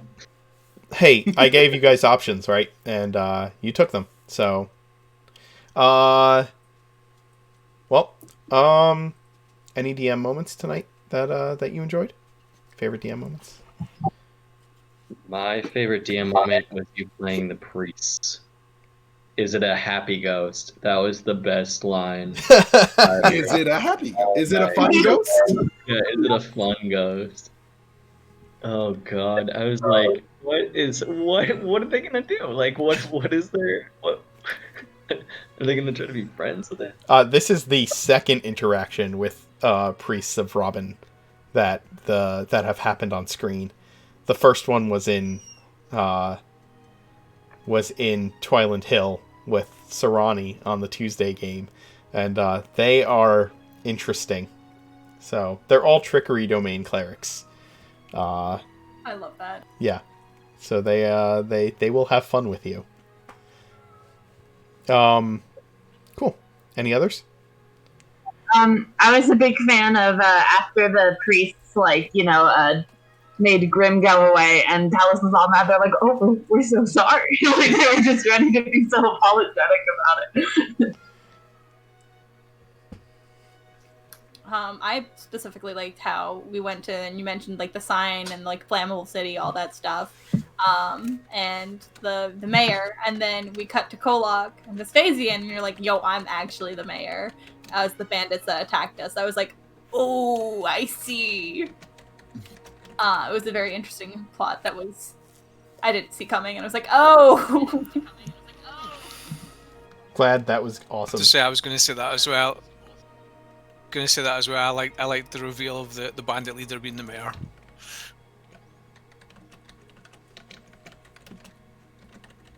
I guess you did have a specific thing in mind for that ambush. I did, actually. I found my notes. A little weird going through today's session. I'm just like, well, didn't find my notes. Time to kill the party. Yes, that's basically what I do. If I can't find my notes, I'm just gonna TPK everybody. We'll start over from scratch. That's what Noor wished us right before he left us. Today. Right on, Noor. Kim. Yeah. Kim came in and helped us out with some technical things, and then said, "Yeah, don't die." All right, guys. Well, my cat and my dog are down here with me in my office, freaking out right now. They're ready. So I am going to go feed my cat and take my dog out, and I will see everybody. I'll see everybody at 7 for the Dance Macabre. Thanks for playing, guys. Thanks for watching, and for all the new followers. We love you, and we're glad you're here. Check us out on Discord. Come chat with us. Say hi to the players. Say hi to me. We have some fun conversations on there, and there's even some RP chats where the players have some downtime role playing that's going on, and you can check that out as well. But we'll see you later. Have a good one. Bye bye. Nice night. It was fun playing with y'all. Bye. Bye.